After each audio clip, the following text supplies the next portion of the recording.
Waking up to another stat bump is a pretty solid way to start the morning.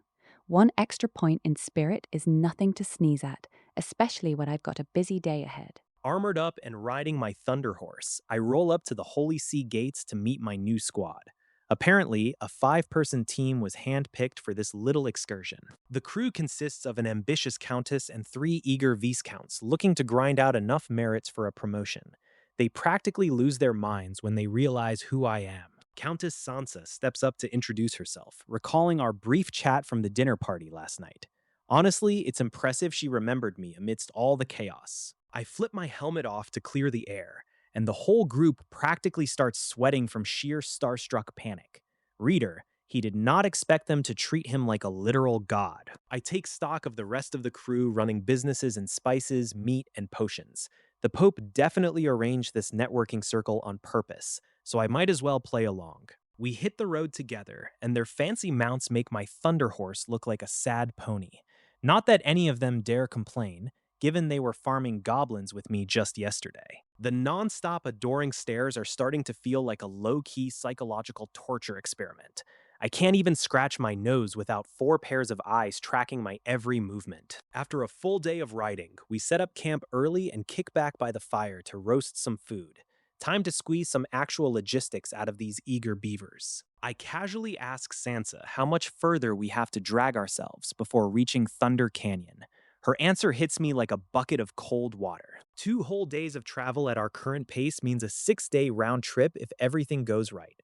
For fuck's sake, my sluggish mount is dragging the entire operation down. The Thunder Horse suddenly shivers in its sleep, blissfully unaware its owner is already plotting to trade it in for a newer model.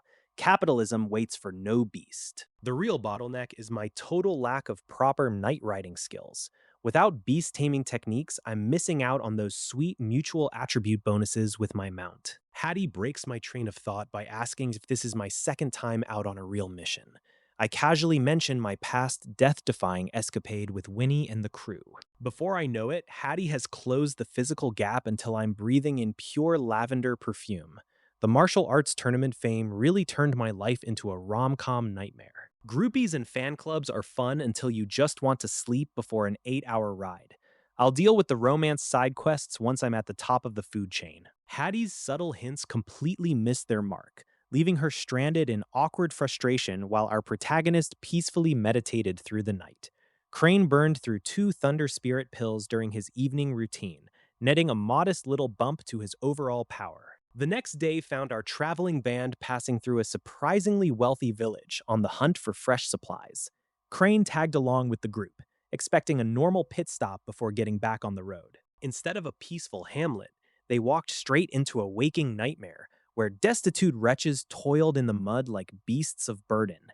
Folks were literally eating off the ground like stray dogs just to scrape by. Sansa casually explained that these poor souls sold themselves into slavery just to secure a few meals, treating the whole brutal trade like a normal local industry.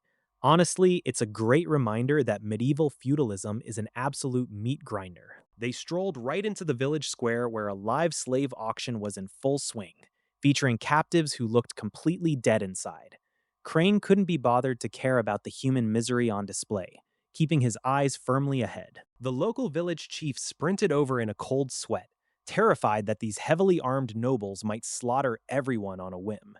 He immediately offered up the best spot in the village and begged them to wait while he fetched supplies. The villagers scrambled to set out fresh fruit and refreshments, while local kids peeked out from behind walls with wide, fearful eyes. These weren't local peasant kids either, but the forgotten offspring of students stranded at King's Academy. After locking eyes with a few trembling kids, Crane pulled out a whip and gave it a sharp snap just to mess with them. Reader, he was sitting under that helmet grinning like a lunatic because scaring crying children is apparently top-tier entertainment. The chief scurried back with food, wine, and a polite little box of silver coins meant to grease the wheels. Sansa coldly shoved the silver back across the table, opting to pay for their rations in hard gold instead. Crane watched the transaction with quiet approval, fully aware these villagers viewed every noble as a licensed bandit with a fancy title. At least when normal bandits rob you, you don't have to pretend to smile about it. With their packs full, the group hit the road again to put as much distance between themselves and that cursed village as possible. Crane strongly suspected Sansa dragged them through that hellhole on purpose, just to give him a reality check. By the afternoon of the third day, the crew finally dragged their boots to the outer jaws of Thunder Canyon. They wisely decided to set up camp outside the gorge instead of walking into a lightning-filled death trap after dark. Congratulations, host. You have gained Strength Attribute 1. The next morning, the crew marched straight into Thunder Canyon to kick off their grim little extermination mission. Their orders were simple and bloody: wipe out at least 100 cat demons and bring back their hearts and teeth. Even at the outer threshold, the air practically hummed with dense, crackling waves of raw lightning magic. It was basically a natural spa for anyone with lightning affinities, making Crane wonder what kind of juicy loot was buried at the very bottom. Stepping into Thunder Canyon instantly proves to be a harrowing experience. A violent bolt of lightning slams down right in front of the group, leaving a smoking, charred crater in the dirt. Crane swallows hard at the sudden display of raw power, wondering just what kind of anomalies are hidden deep inside this place. Sansa quickly steps in to reassure him that the weather here only hurts, it doesn't incinerate. With the strategy locked in, the crew falls into a disciplined marching order. The experienced members place the squishier folks safely in the center, while the heavy hitters cover the front and rear. Up ahead, their scout triggers a silent signal flare that paints a warning, number 19, in the air. That means a squad of 19 hostiles is lurking just around the corner, waiting for a beating. They creep up on a pack of 19 slender cat demons milling about the terrain.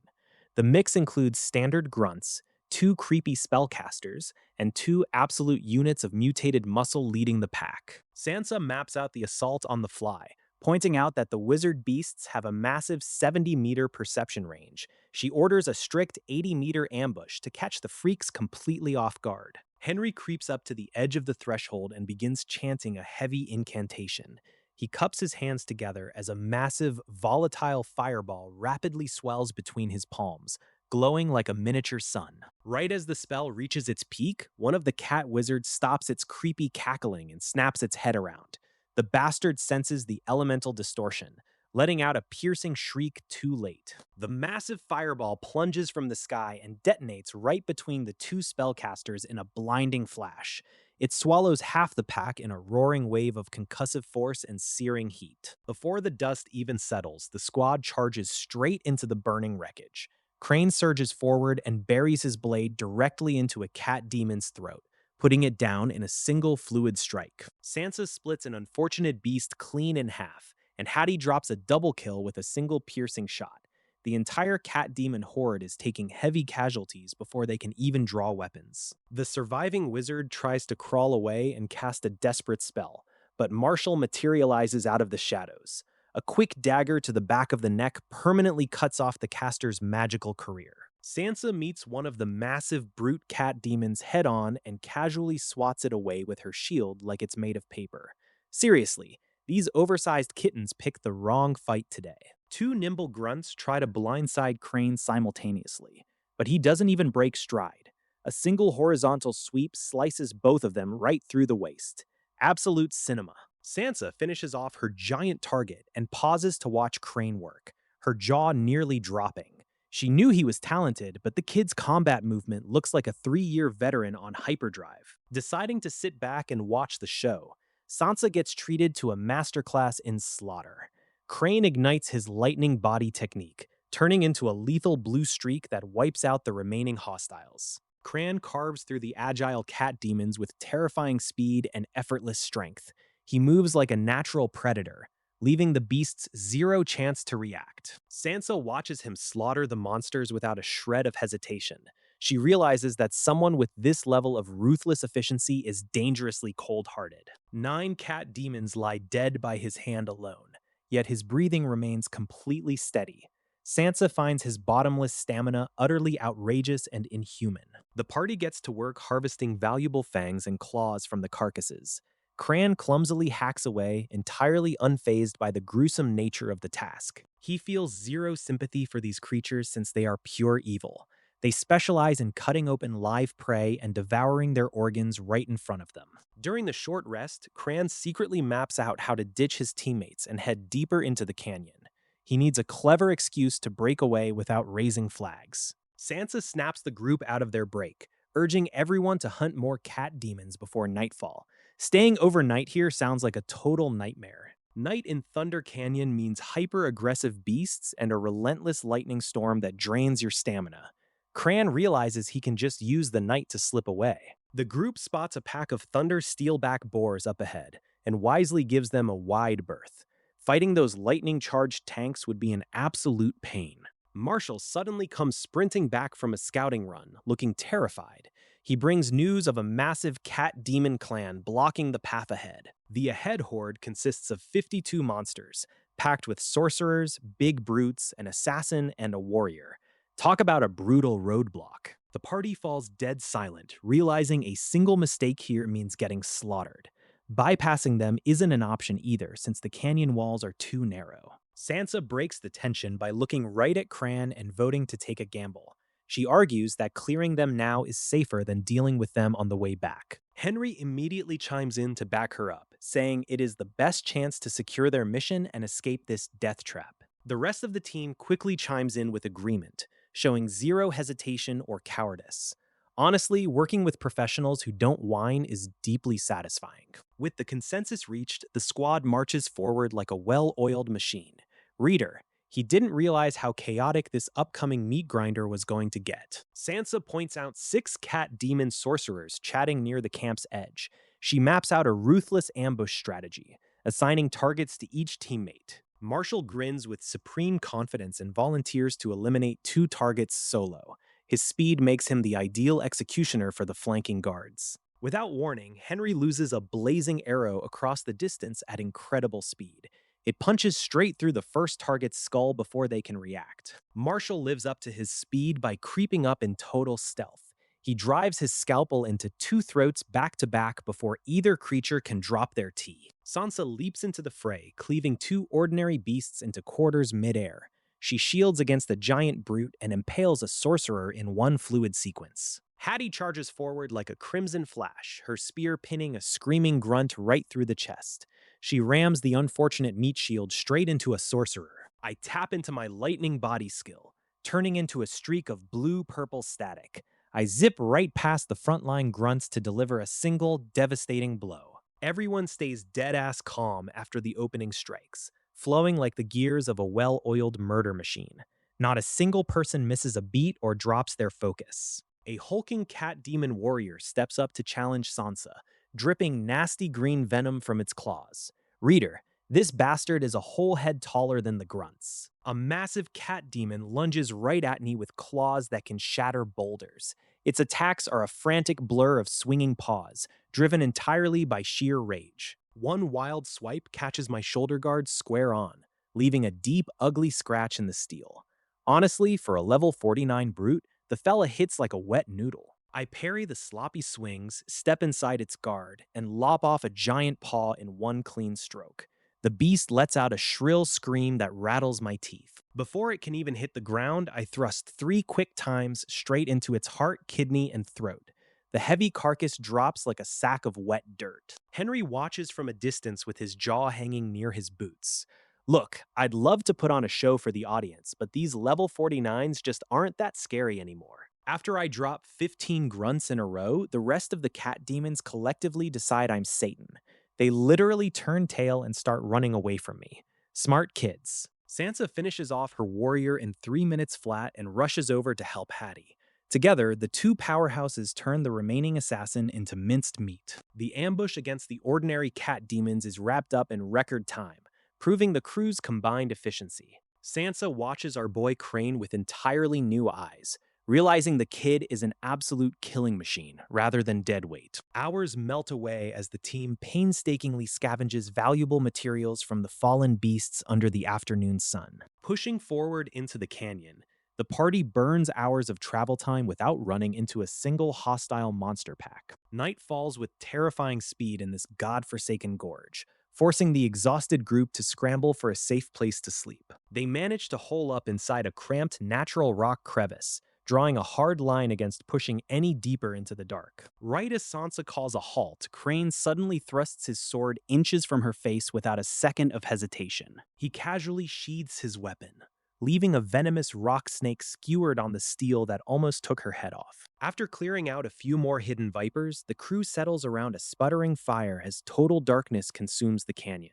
Crane quietly gets to his feet, announcing he is heading out into the pitch-black abyss to take a look around. Sansa smartly holds back Marshall from tailing him, fully aware the kid is operating under orders from the Pope himself. Checking her gear, she discovers a sneaky little sachet planted on her by our boy, proving he trusts no one entirely. Stepping out into the obsidian wasteland alone, Crane prepares to use a rather foul-tasting shortcut to pierce the gloom. He chugs down the notorious Beast Eye liquid, swallowing a vile brew that tastes like hot garbage and rotting swamp water. Reader, he instantly regrets life choices as the stomach-churning stench threatens to make him hurl his breakfast right back up. The harsh side effect kicks in, flooding his brain with raw irritability, while the pitch-black world snaps into sharp, eerie focus. I pushed forward through the harsh canyon trails while fighting off a terrible fever, nausea, and a sudden bizarre urge to punch the nearest boulder. The sounds of a brutal monster turf war echoed ahead, making my fevered brain scream at me to run in and join the fray like a total idiot. Realizing this damn place was way bigger than I first thought, I dropped the casual stroll and broke into an all-out sprint to cover ground. Of course, some furry bastard took personal offense to my jogging. A giant rock bear decided I looked like a snack and chased my ass for half an hour straight. The furry stalker finally backed off when we hit cat demon territory, caught between my dust trail and a suspicious clan ready to jump it. I kept pushing deeper while the air grew thick with crackling electricity. Being a lightning element user is the only reason my lungs didn't instantly turn to ash. Meanwhile, the secret babysitter trailing behind me was probably eating popcorn, thoroughly impressed by how effortlessly I kept stumbling into the Pope's grand designs. A stray lightning bolt slammed right into my back, but my armor swallowed the voltage whole without even singeing my collar. Talk about lucky breaks. Congratulations, host. You have gained 1 Constitution attribute point today. Past midnight, I finally hit the end of the line, a massive obsidian pool resting in the pitch-black depths of the canyon. Beneath the dark water lurked a gigantic sleeping python, proving those old Academy legends about sealed monsters weren't just campfire fairy tales. Not wanting to get swallowed whole, I grabbed a boulder and chucked it into the center to test the waters. Reader, he did not want to rush in blindly. A sudden lightning flash turned the night into daylight, highlighting the pool's eerie, dead calm.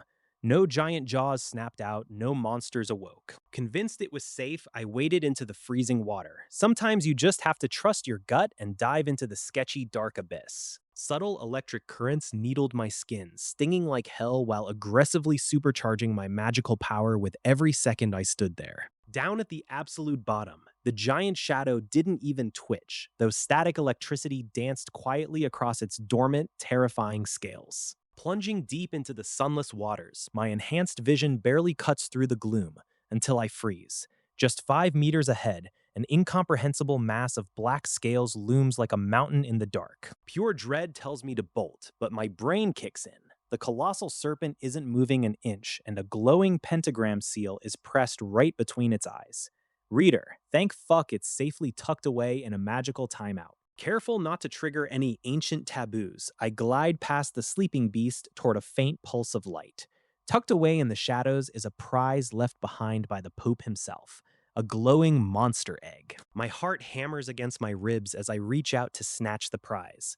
A tiny spark of static zaps my fingers, but the slumbering giant doesn't even twitch. Easy money. Before I can make my getaway, another flash catches my eye. It is a flawless, human head-sized amethyst crystal sitting dead center on top of a heavy-duty magic circle. That chunk of purple lightning crystal is priceless, but trying to pry it loose looks like a great way to undo a world-ending seal. I tear my eyes away and swim upward for some fresh air. Morning sunlight spears down through the crystal-clear water, and I finally get a good look at what I was sharing a pool with. Spoiler alert, it is much, much worse than I thought. Its flat, armored head is bigger than an entire house, crowned with jagged blue horns. The sheer mass of the creature makes my stomach plummet into my shoes. It turns out the original seal wasn't just a cute little pentagram. There are 9 massive 6 pointed star arrays locked around the beast, humming with trapped voltage. Embedded inside those circles are 81 glowing white dots acting as lightning rods.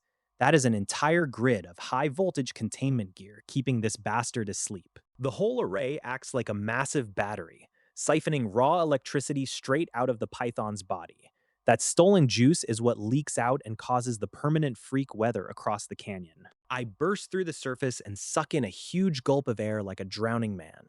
Surviving on sheer super lung endurance is great, but I am officially done with deep diving today. Clambering onto dry dirt under the bright morning sun feels like waking up from a nightmare.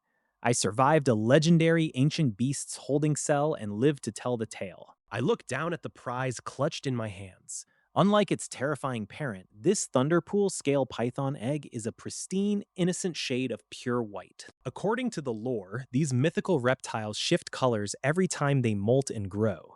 Starting off as a harmless white egg is just the tutorial phase of a walking natural disaster. With the precious egg secured and my pockets miraculously intact, I hustle away from the shoreline before that oversized lizard decides to wake up. While the colossal thunderscale python dozes off under the weight of sheer exhaustion, I slip past its coiled body and snatch its precious egg right out from under its nose. Back at camp, the team is practically chewing their nails off, wondering where the hell I've vanished to. Sansa decides we'll push deeper into Thunder Canyon to hunt and search simultaneously. Meanwhile, I'm booking it out of the danger zone at breakneck speed. The hyper-dense lightning magic is literally cracking my skin open, turning every breath into pure agony. Naturally, the local wildlife refuses to let me leave in peace. A dozen lightning lizardmen ambush my escape route, led by a slimy warlock wielding crackling arcane sparks. The bastard warlock hits me with a lightning cage spell right out of the gate, sticking me in place and dragging my movement speed straight down into the dirt. 15 minutes and a pile of smoking reptile corpses later, I hunt down the cowardly warlock trying to drag its charred body away. Reader, it did not survive the conversation. 7 grueling hours later, I finally stumble back into my crew, right in the middle of a cat-demon skirmish. Sansa looks like she just saw a ghost, but she's damn glad I'm not a corpse. Then the universe decides to really kick me while I'm down with a blood-curdling roar. A mutated level 60 berserk cat demon crashes the reunion party, and its entire family is dead. Are you fucking kidding me? I haven't slept in 2 full days, and my welcome home present is an angry raid boss. My luck is genuinely a masterpiece of dark comedy. No time to complain about burnout, so we fall right back into formation.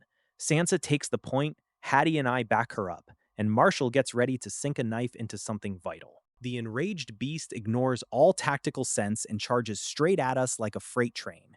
It slams its massive claws directly into Sansa's barrier, rattling her down to her boots. For the first time since forever, Sansa actually gets pushed backward by sheer physical force. That level 60 scaling isn't just for show, and the pressure is genuinely terrifying. Fortunately, her gear is top-tier bullshittery and refuses to break. The beast's relentless assault only manages to scuff the surface, leaving the core defenses completely intact. I seize the opening while the monster is hyper-focused on the barrier and dart forward.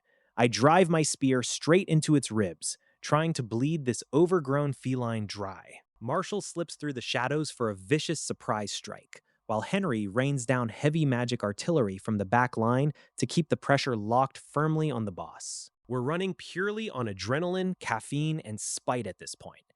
But if this giant red bastard thinks it's walking out of here alive, it seriously underestimates our stubbornness. Hattie launches the opening strike with blinding speed, her spear barely managing to slice a tiny gash into the thick hide of the berserk cat demon. Cran follows up with a thunder elemental strike that literally bounces off the monster's pelt, leaving behind nothing more than a stubborn pile of useless sparks. Henry tries to roast the beast with a fireball, but the creature's bizarre fur resists ignition, walking away with nothing worse than a mild sunburn. Sansa steps up to hold the front line against the enraged monster, relying on her top-tier gear to weather a relentless storm of heavy physical blows. The team settles into a punishing rhythm, stacking precise wounds while Hattie exploits every opening and Marshall gouges out one of the creature's eyes. Pushed past its breaking point, the demon flies into a total frenzy, swelling in size and unleashing a terrifying hurricane of lethal claw strikes.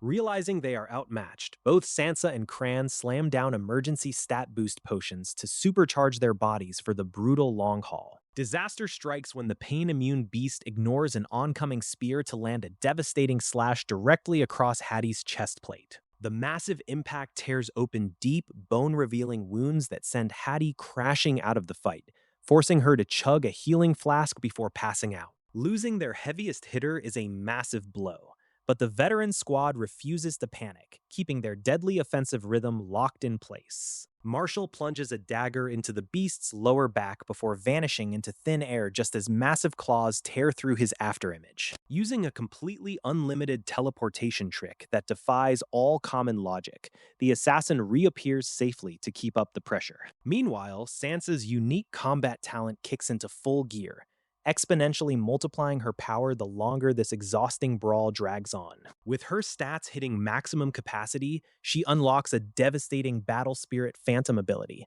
that dramatically increases her combat range. The remaining group bridges the gap in their firepower seamlessly, turning every single teleport and strike into a masterclass of cooperative slaughter. For fuck's sake, you don't just walk into a boss fight without spare health potions. Now the entire squad is paying for it in blood. The rampaging beast is finally running out of steam.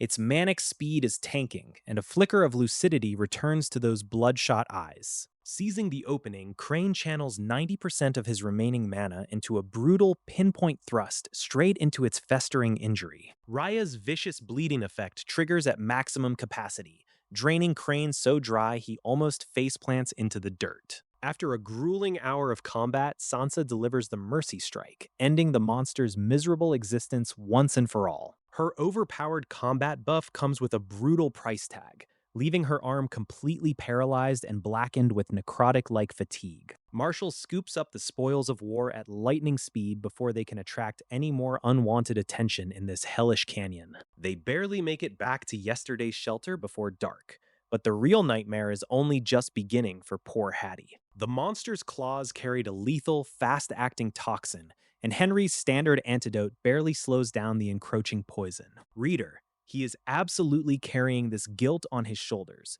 knowing damn well this whole mess stems from his midnight wandering. Henry pinpoints the exact ingredients needed from the canyon walls, pressing a special recovery tonic into Crane's hands. He downs the custom draft in one go, feeling an icy jolt of artificial energy violently override his bone-deep exhaustion. With zero time to waste, Crane braves the perilous night alone to hunt down the rare lightning herbs that can save his teammate. He scans the jagged cliffs for the telltale pointed static-charged leaves clinging stubbornly to the stone face. Marshall joins the dangerous harvest expedition, braving the treacherous night air to back up his exhausted companion. Back at base camp, Henry pulls double duty protecting the two incapacitated girls from any opportunistic nocturnal predators. They push their battered bodies to the absolute limit, gathering every spark of salvation they can find before time runs out. Crane and Marshall down a pair of beast eye potions before splitting up to comb the hazardous canyon for medicinal ingredients. Cran quickly spots his first target tucked against a stone wall,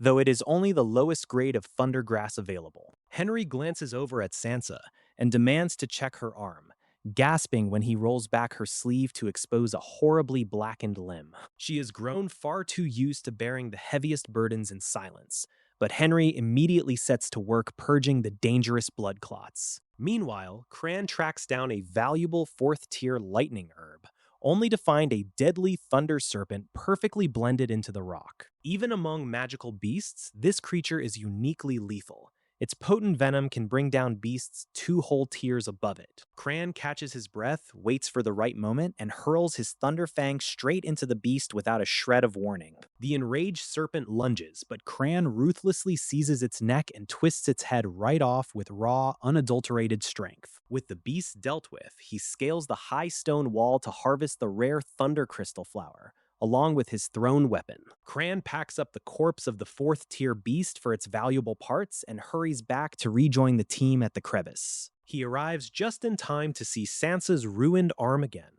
though she tries to brush it off with a cheerful grin and a demand for the biggest share. Henry's eyes light up when Cran hands over the Thunder Crystal Flower, confirming it is just what they need to stabilize Hattie. When Cran tries to head right back out for more herbs, a pale Hattie Wiki grabs his coat and asks him to stay with her. Henry insists he rest, so Cran sits down beside the ailing girl and starts spinning classic fairy tales to keep her spirits up. Marshall suddenly returns from his own sweep, dumping a massive pile of second and third tier lightning herbs right in front of them.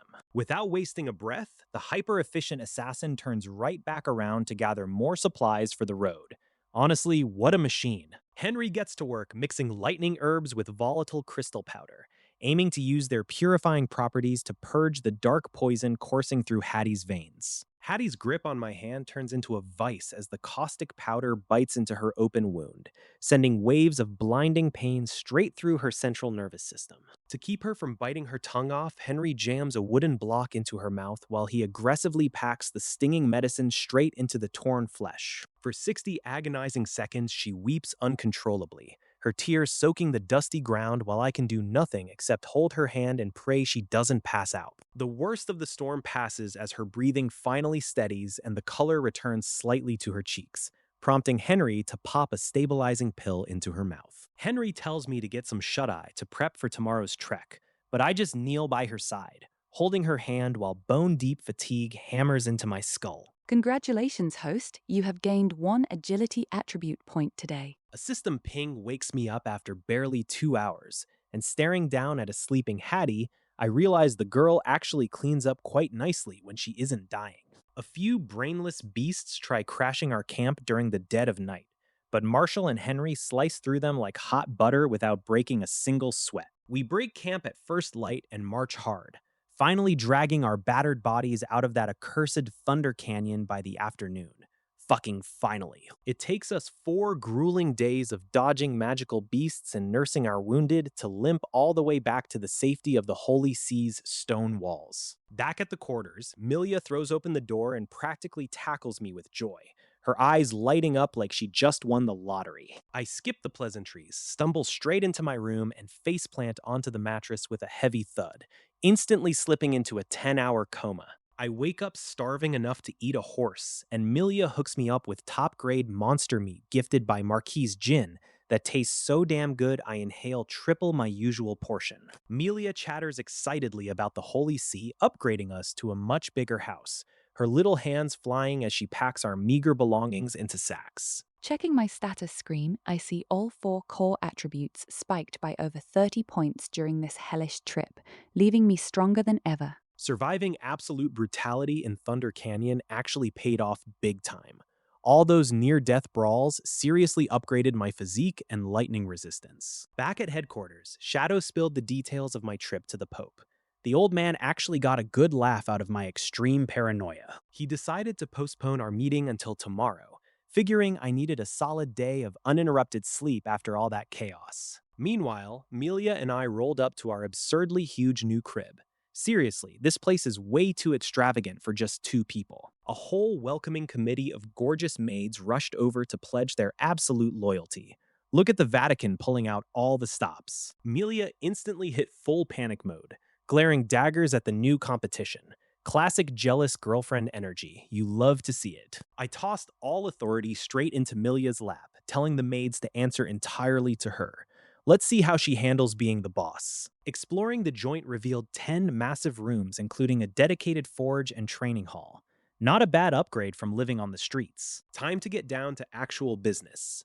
With my body now toughened up, I finally had a shot at absorbing that volatile Thunder Fury flame. I popped the protective medicine the chairman gave me, feeling my internal organs instantly anchored down under a heavy medicinal shield. I uncorked the bottle and unleashed rank 84 Thunder Fury right onto my skin.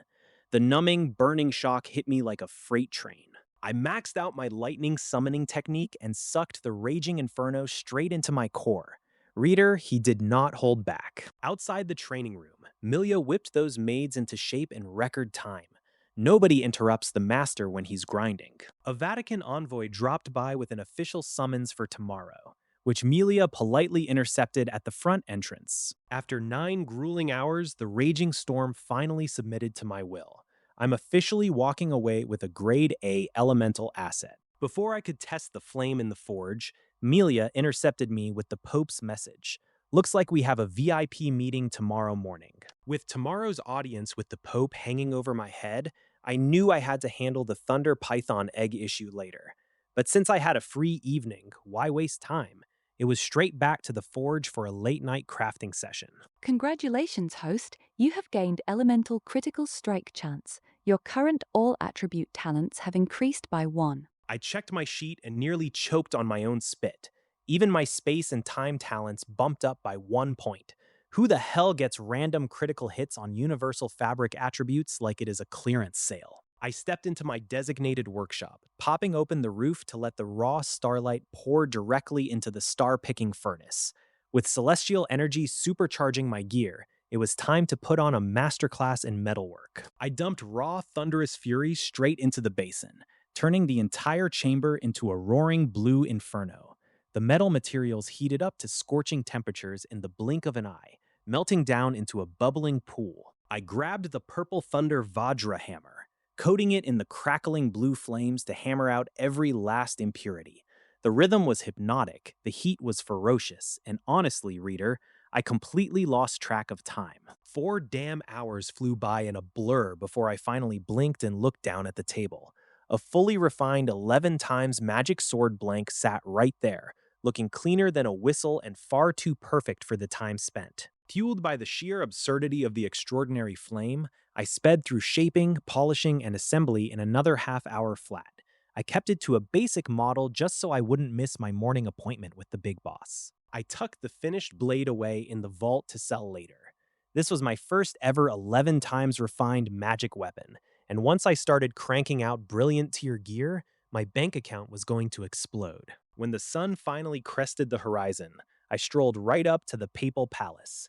The guards didn't even bother stopping me anymore, which meant I had officially graduated from suspicious outsider to high society nuisance. I pushed open the heavy doors to find the Pope lounging lazily on his throne, propping his annoyingly gorgeous face up with one hand.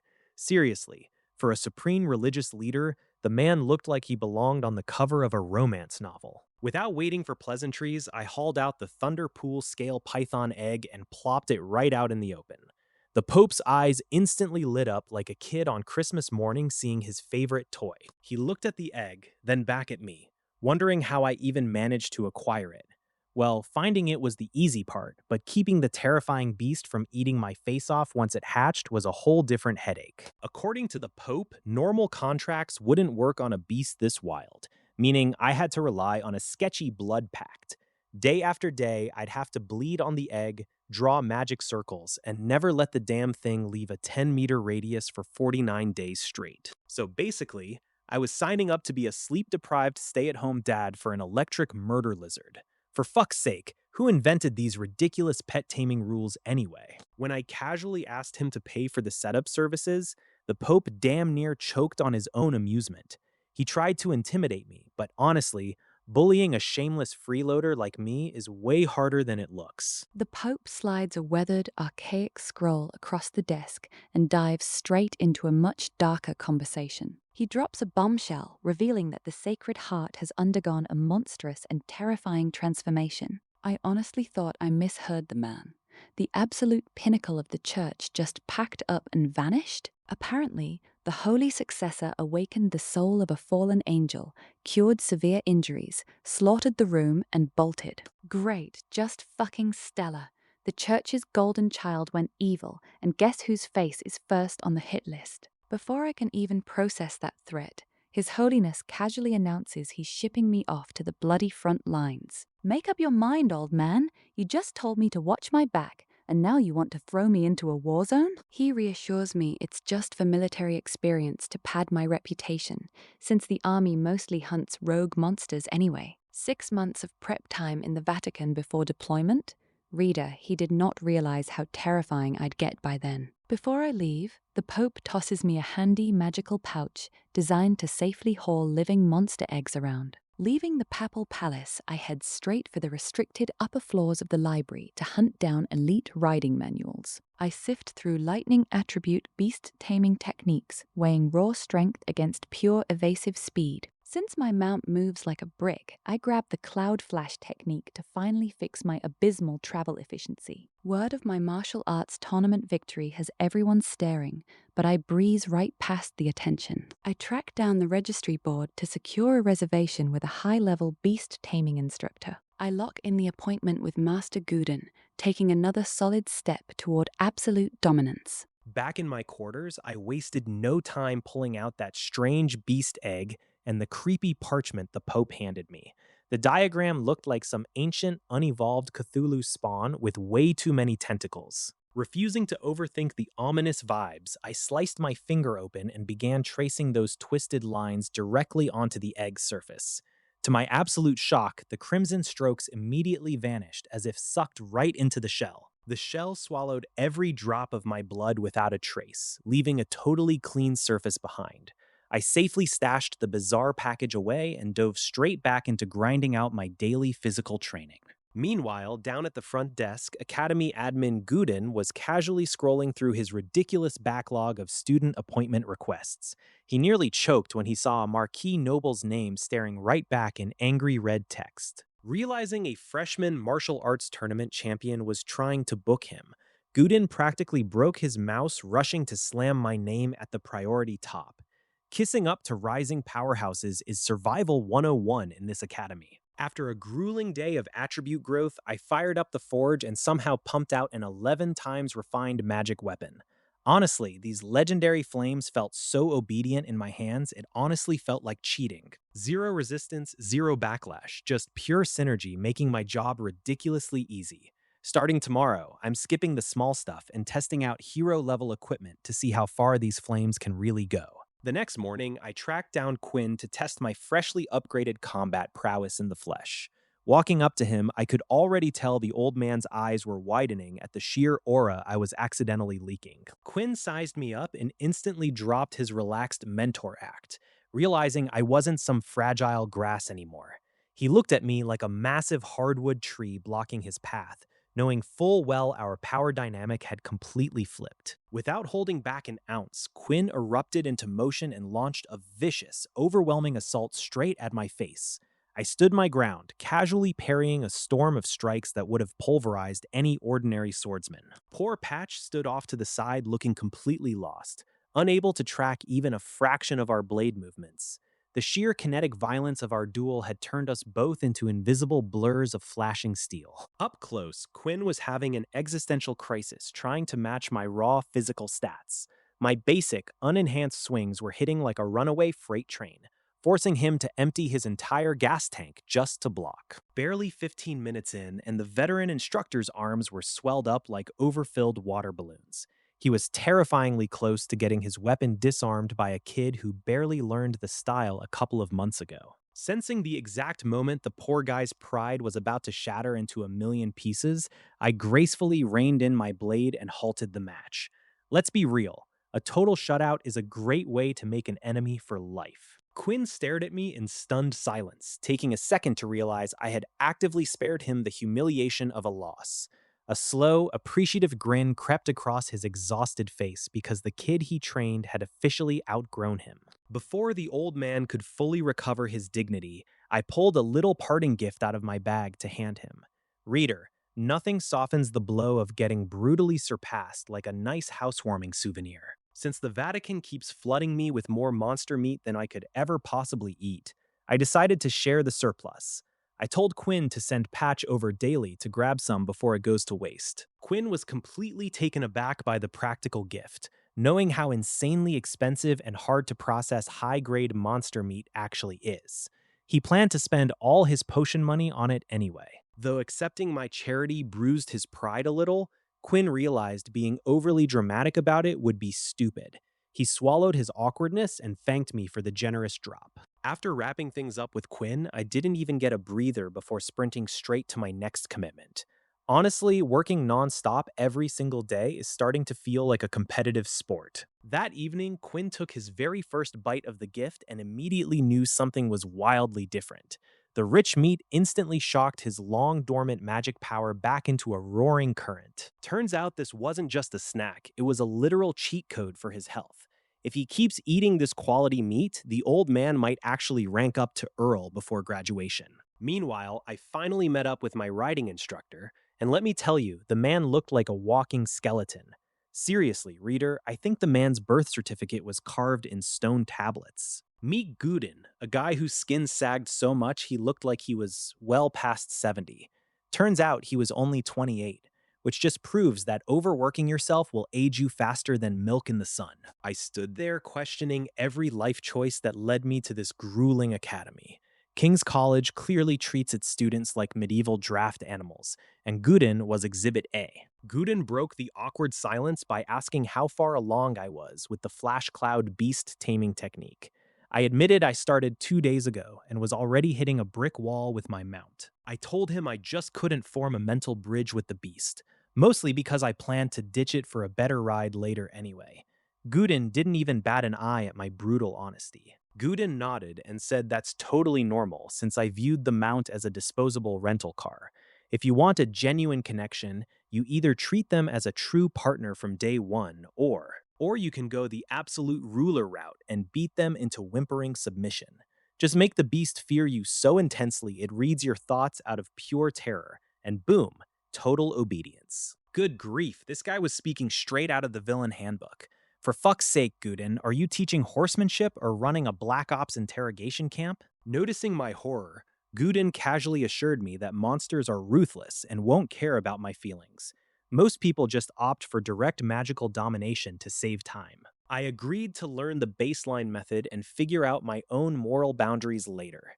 After all, a good rider needs to know all the tricks, even if the instructor acts like a literal demon. Master Gudin shares the profound secrets of beast taming, explaining how true tamers forge a deep mental bond with their mounts rather than using brute force. I learned that mastering these riding techniques requires synchronizing magic with my mount while it moves, effectively becoming a single fighting unit. Back home, I pamper my Thunder Warhorse with prime food and endless grooming, building up our patience and preparing for the beast python's hatching. 3 days later, I check on my recovering comrades, feeling a wave of relief as I see their terrible wounds finally healing up. Over the next 27 days, my body continues its relentless growth, pushing my stats sky high even without active cultivation. My level creeps up to 42, and my natural magic capacity expands every single day without any sign of a limit. I also hammer away at my blacksmithing, upgrading my trusty Thunderfang into a monstrous hero-grade weapon that shatters ordinary blades. Through our constant bond,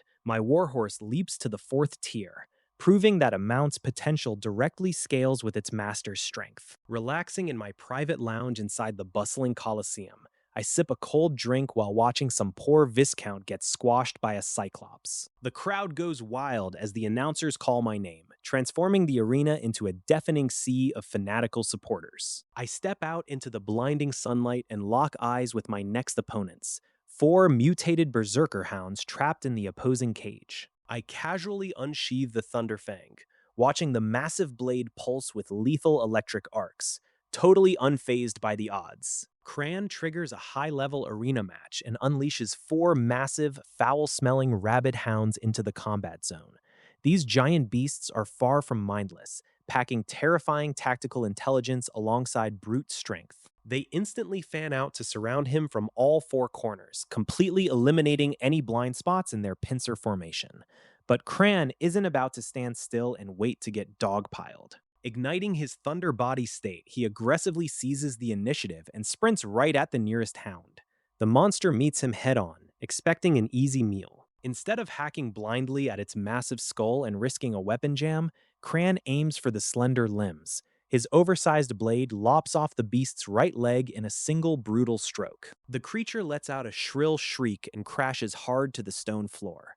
Cran casually steps on its head before leaping away just as the remaining beasts collide with each other. With the grace of a cartoon hero, he loops back to carve off another hound's hind leg, turning the deadly pack into a flailing pile of handicapped roadkill. Look, reader, the man is literally toying with apex predators like they're stray puppies. Every dodge is razor thin, and every counterattack leaves another monster crippled and useless. 20 minutes flat, he butchers all 4 nightmare hounds without taking a single scratch, driving the entire stadium into a foaming frenzy of adoration. He calmly dusts off his hands and strolls out of the arena like he just bought groceries. Honestly, the utter lack of dramatic sweat is deeply offensive to regular people. High above the chaos, the Pope watches the victory playback from a private lounge. He turns to a towering, fully armored companion, standing nearly 2 meters tall, and floats a bold idea. The massive armored figure agrees that the boy has immense talent, noting he was far weaker at that age.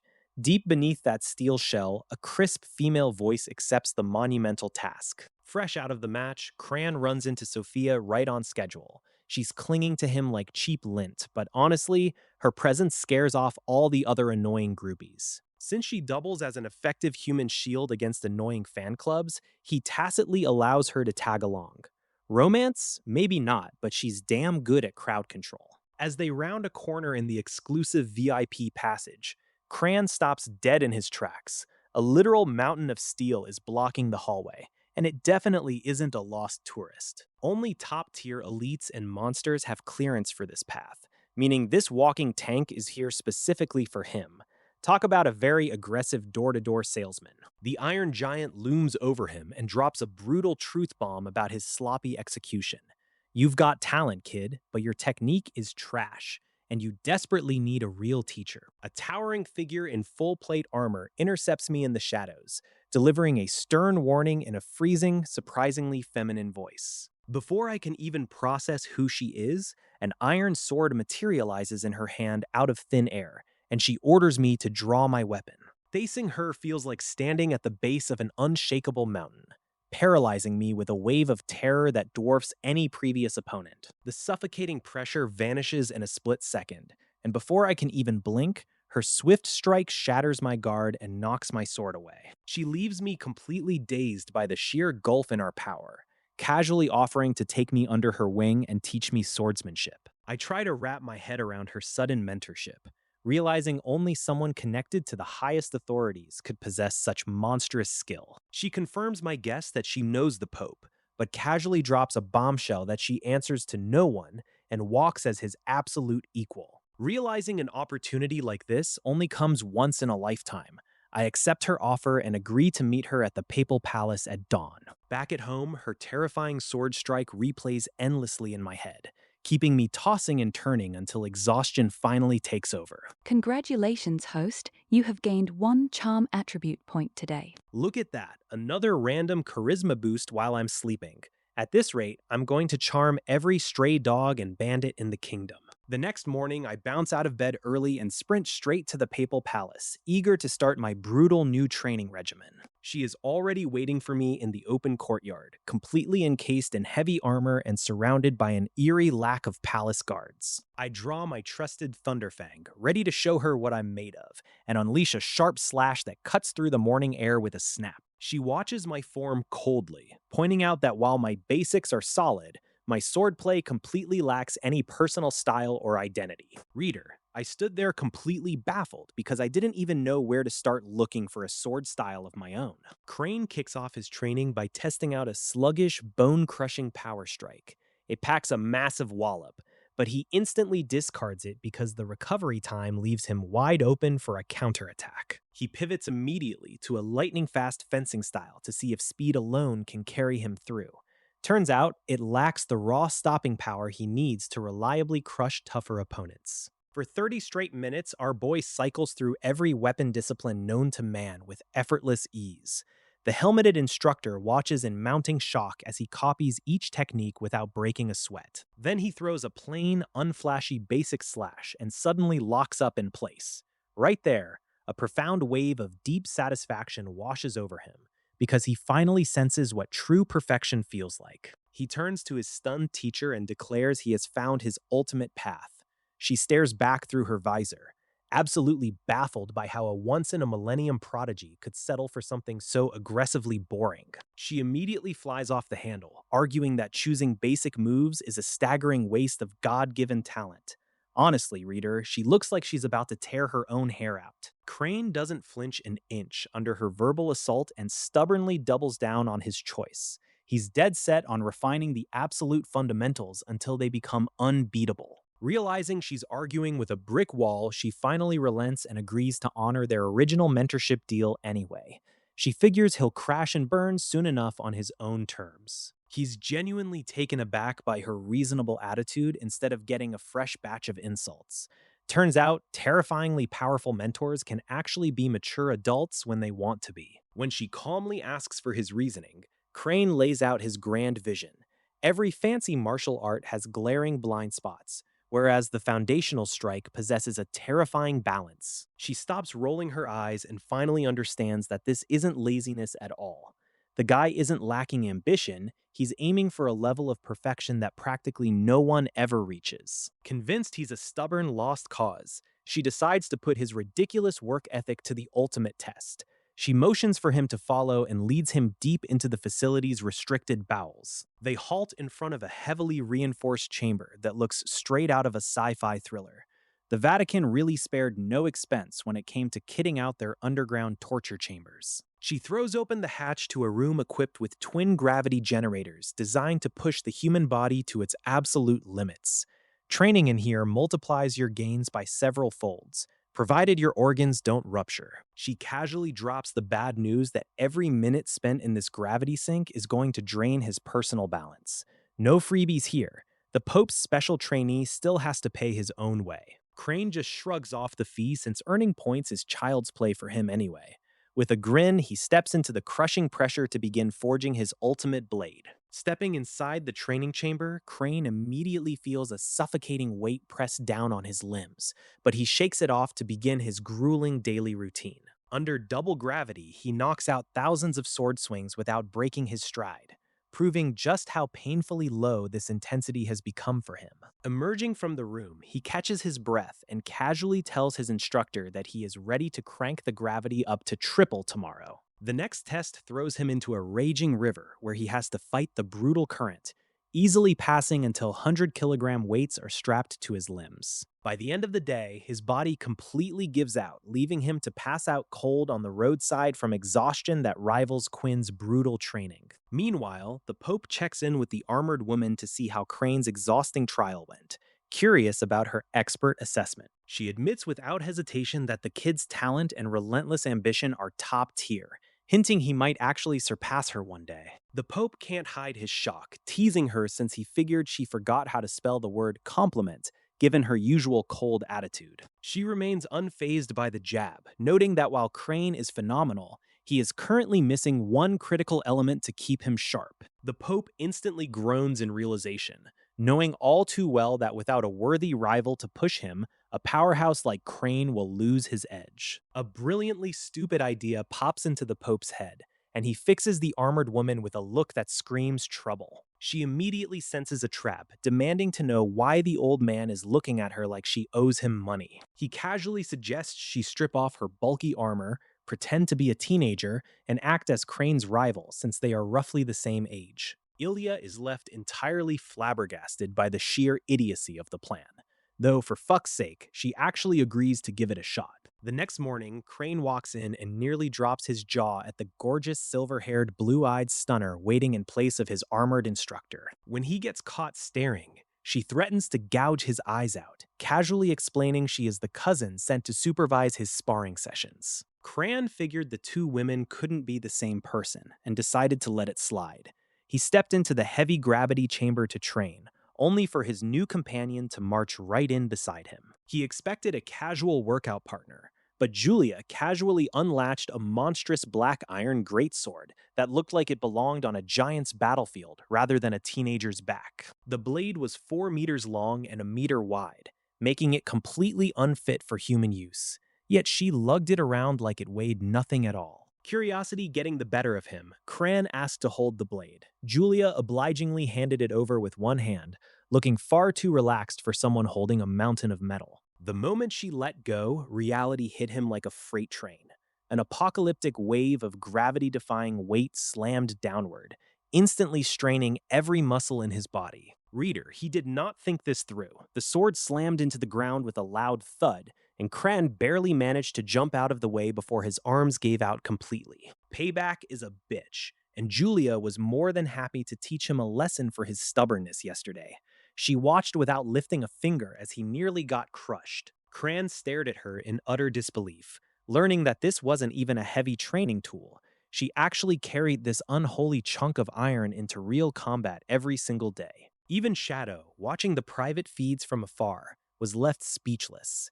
Yesterday, she pretended to hate every second of this, but now she looked entirely too happy playing instructor. She finally dropped her actual age into the conversation, revealing she was 26 years old. Naturally, she demanded the proper respect and insisted he call her sister. Cran stood there dying 1,000 internal deaths. Swallowing his pride to call someone younger looking his elder sister felt worse than taking a direct hit from the greatsword. With maximum reluctance and a heavily flushed face, Cran finally muttered the forbidden words out loud. For fuck's sake, a man's dignity was worth more than this. Julia found his utter misery absolutely adorable. Seeing his striking almond eyes and flushed cheeks made her want to reach out and pinch his face just to see him snap. She finally tossed him a bone, revealing her weapon grade and boasting an S-rank Titan bloodline. That explained the ridiculous strength and why she could lift the sword with one hand. With the Q&A session over, it was back to the grind under brutal triple gravity. The moment he started swinging his blade, he realized how much harder today's session would be. By the 4,000th swing, his arms were completely numb. Doubts crept in whether he could survive 10,000 swings under this crushing weight, but he refused to quit. Under triple gravity, my terrifying mentor swings a heavy iron slab like it's a toothpick. Seeing her effortless display lights a fire under me, pushing my exhausted body to keep hacking away at the air. I plow past 6,000 swings, my vision blurring at the edges. Basic sword drills shouldn't feel like a death sentence, yet every single motion threatens to knock me out cold on the spot. She lets me suffer without a word, firmly believing that true growth requires shattering your own limits. It's the exact brutal formula that forged her into an equal of the Pope. Unbeknownst to me, my body hides a massive reserve of dormant magic power. Pushing past absolute exhaustion shatters the internal seals, permanently strengthening my physical foundation. I finally cross the 10,000 swing milestone, but my body gives out completely right after. I crash face first onto the stone, finishing the last few reps entirely on pure autopilot. She scoops up my battered frame, and honestly, standing next to her huge stature makes me look like a toddler. Reader, he did not expect to be carried to bed like a sleepy princess. Instead of a cheap cot, she dumps me into a high-tier healing hot spring that costs a steep 500 points an hour. She strips away my clothes, leaving me completely naked in the steam. She stands over the water, giving my pale skin an uninvited once-over while making cheeky remarks. Even with my high charm stat, looking like a drowned rat ruins any dramatic effect. 2 hours later, I jolt awake in the steaming water to find my clothes strewn about the room. I mean, come on. Could she at least have left me a shred of modesty while I was out cold? I step out fresh and changed, only to catch my mentor meditating near the exit. When she opens her eyes, those brilliant blue pupils genuinely look like a swirling galaxy. The hot spring mist has left my skin flushed and droplets are trickling down my neck. She swallows hard, suddenly finding this half-naked sight way more distracting than she bargained for. We immediately roll into the second grueling training session in the rapid river. Naturally, my battered muscles refuse to cooperate, tanking my performance compared to yesterday. She shows zero mercy despite my wrecked state, dragging me through every single minute of the basic drills until sunset. By the time it ends, I'm too weak to even stand upright. Congratulations, host. You have gained 1 strength attribute point. I drag my corpse-like body back to my room, too exhausted to eat a single bite of food. I collapse onto the mattress and instantly pass out, dead to the world. Back in her quarters, she takes an ice-cold shower to banish the stray images of my bathwater appearance from her head. She slams her fist into the masonry in pure frustration, cursing herself for having such scandalous thoughts. After internally scolding herself for her wild thoughts, she desperately plunged back into intense cultivation to lock those rogue emotions away. The next morning, Kellen arrived completely recovered from yesterday's torture, sporting a sharp white outfit that made Julia's heart skip a beat. To save his garments from the brutal gravity pressure, Kellen casually stripped off his shirt, leaving Julia completely flustered and blinking in shock. After a grueling week of this daily nightmare, His body finally adapted to the punishing sword drills and gravity onslaught. Strength 9, Agility 10, Constitution 11, and Spirit 11. Reader, a week of near-death torture and he only gained a few stat points. Gross. Needing points to fund his ridiculous training costs, Kellen asked for a day off to fight in tomorrow's gladiatorial arena and forge weapons. When he stubbornly refused to call her his older sister, Julia clenched her fists and mentally added extra pain to tomorrow's schedule. Night fell before his endless basic training finally wrapped up, leaving him totally battered and facing the ultimate trial. He expected her to be tired too, but then Julia casually hauled out a colossal black iron greatsword that outweighed her by a ton. Kellen stared at the giant slab of metal and asked if she was genuinely trying to murder him over a petty grudge. When she calmly nodded yes, Kellen immediately offered a lightning-fast apology to save his own skin. Seeing him fold that fast actually amused her, though she kept a stern poker face to teach the stubborn kid some manners. Without another word, she brought the heavy greatsword crashing down, barely missing Kellen as he dove out of the way. What was supposed to be a friendly sparring match instantly turned into a desperate fight for survival against a maniac with a slab of iron. Pushed to his absolute physical limit, he barely dodged the final strike as the razor-sharp edge froze right against his nose. Glancing down at the trembling boy, Julia leaned on her weapon and coolly asked if he was about to burst into tears. Ilya's brutal surprise attacks keep me on edge during training, and she still refuses to let me drop the sister title. Honestly, getting ambushed by a giant iron sword every few minutes is a great way to shave years off my life. For fuck's sake, she doesn't even give me a warning before dropping heavy ordnance. But after an hour of dodging for my life, my body is thoroughly wrecked and I finally get to collapse. Recovery means stuffing my face with top-grade monster meat to accelerate muscle growth and heal my battered frame. If you want to get stronger in this hellhole, you have to eat like an absolute beast. Congratulations, host. You have obtained Gun Skill Talent 1. My gun skill talent ticks up to a pathetic 4 points. Turns out a lance suits a knight way better than a sword, but this stat is so low I'm better off ignoring it until I pick up actual polearm techniques. After a much-needed rest, I spend my daytime hours hammering away in the forge to craft a hero-level weapon. My strength makes the work faster, but pushing out a high-tier piece still takes absolute maximum effort. I hand the finished, 7 times refined blade over to Milia for delivery to the Forging Guild tomorrow. I tell her to cover for me by saying I've been locked away in intense special training. With forging out of the way, I head straight to the Colosseum for tonight's high-stakes grand finale. My level has somehow shot up to 46 thanks to some dormant magic power finally waking up inside me. Eugene looks like he's about to have a heart attack waiting for me to show up right on time. He stops me to warn that tonight's opponent is completely out of the ordinary, telling me to watch my back. That little warning actually gets my blood pumping instead of scaring me. After passing the mandatory level check, I sit in the lounge to center my mind before the gates open. Stepping into the arena, the deafening roar of the crowd washes over me instantly. It's a jarring shift of pace after spending days getting terrorized by Ilya in isolation. No matter how hard I grind every single day, the gap between Ilya and me doesn't shrink by an inch. She's a decade older with a top-tier S-class talent, and watching her makes me feel completely hopeless. Just how unfair is an S-class soul like the fallen angel anyway? According to the Pope, it sits right at the absolute pinnacle of human potential, leaving ordinary fighters in the dust. The arena rules dictate that my opponents before a 20-win streak are 4 15th level beasts, but tonight's setup is entirely different.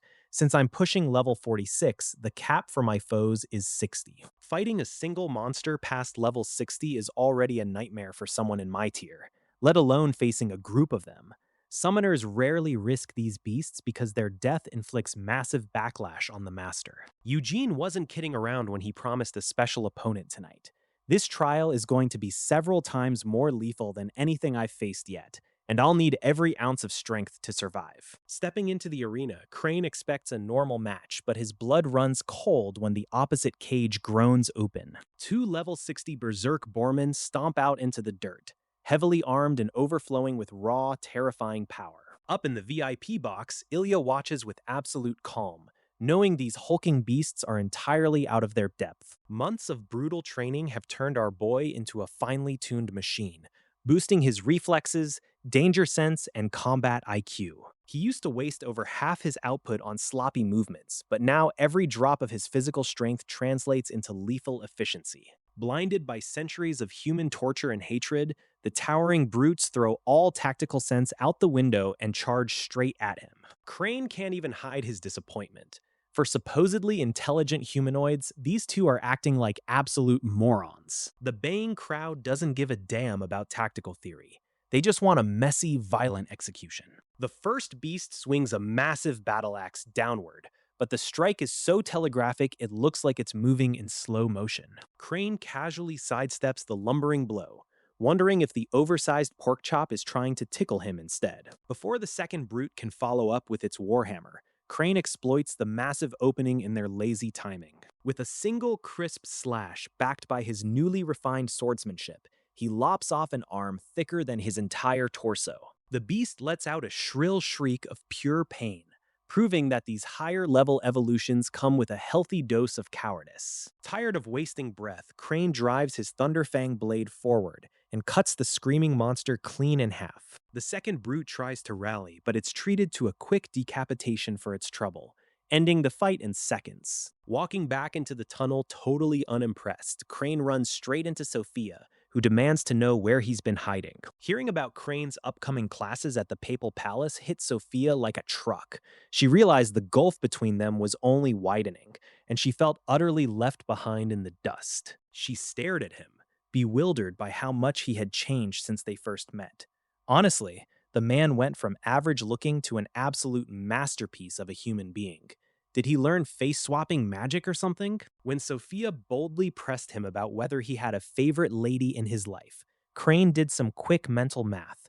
After cycling through all the girls he'd met, he realized a harsh truth. The only person Crane truly cared about was himself. And honestly, fair enough. In a brutal world like this, putting yourself first isn't a flaw, it's basic survival instinct. Realizing she wasn't going to get a confession out of him today, Sophia dropped the subject with a sigh.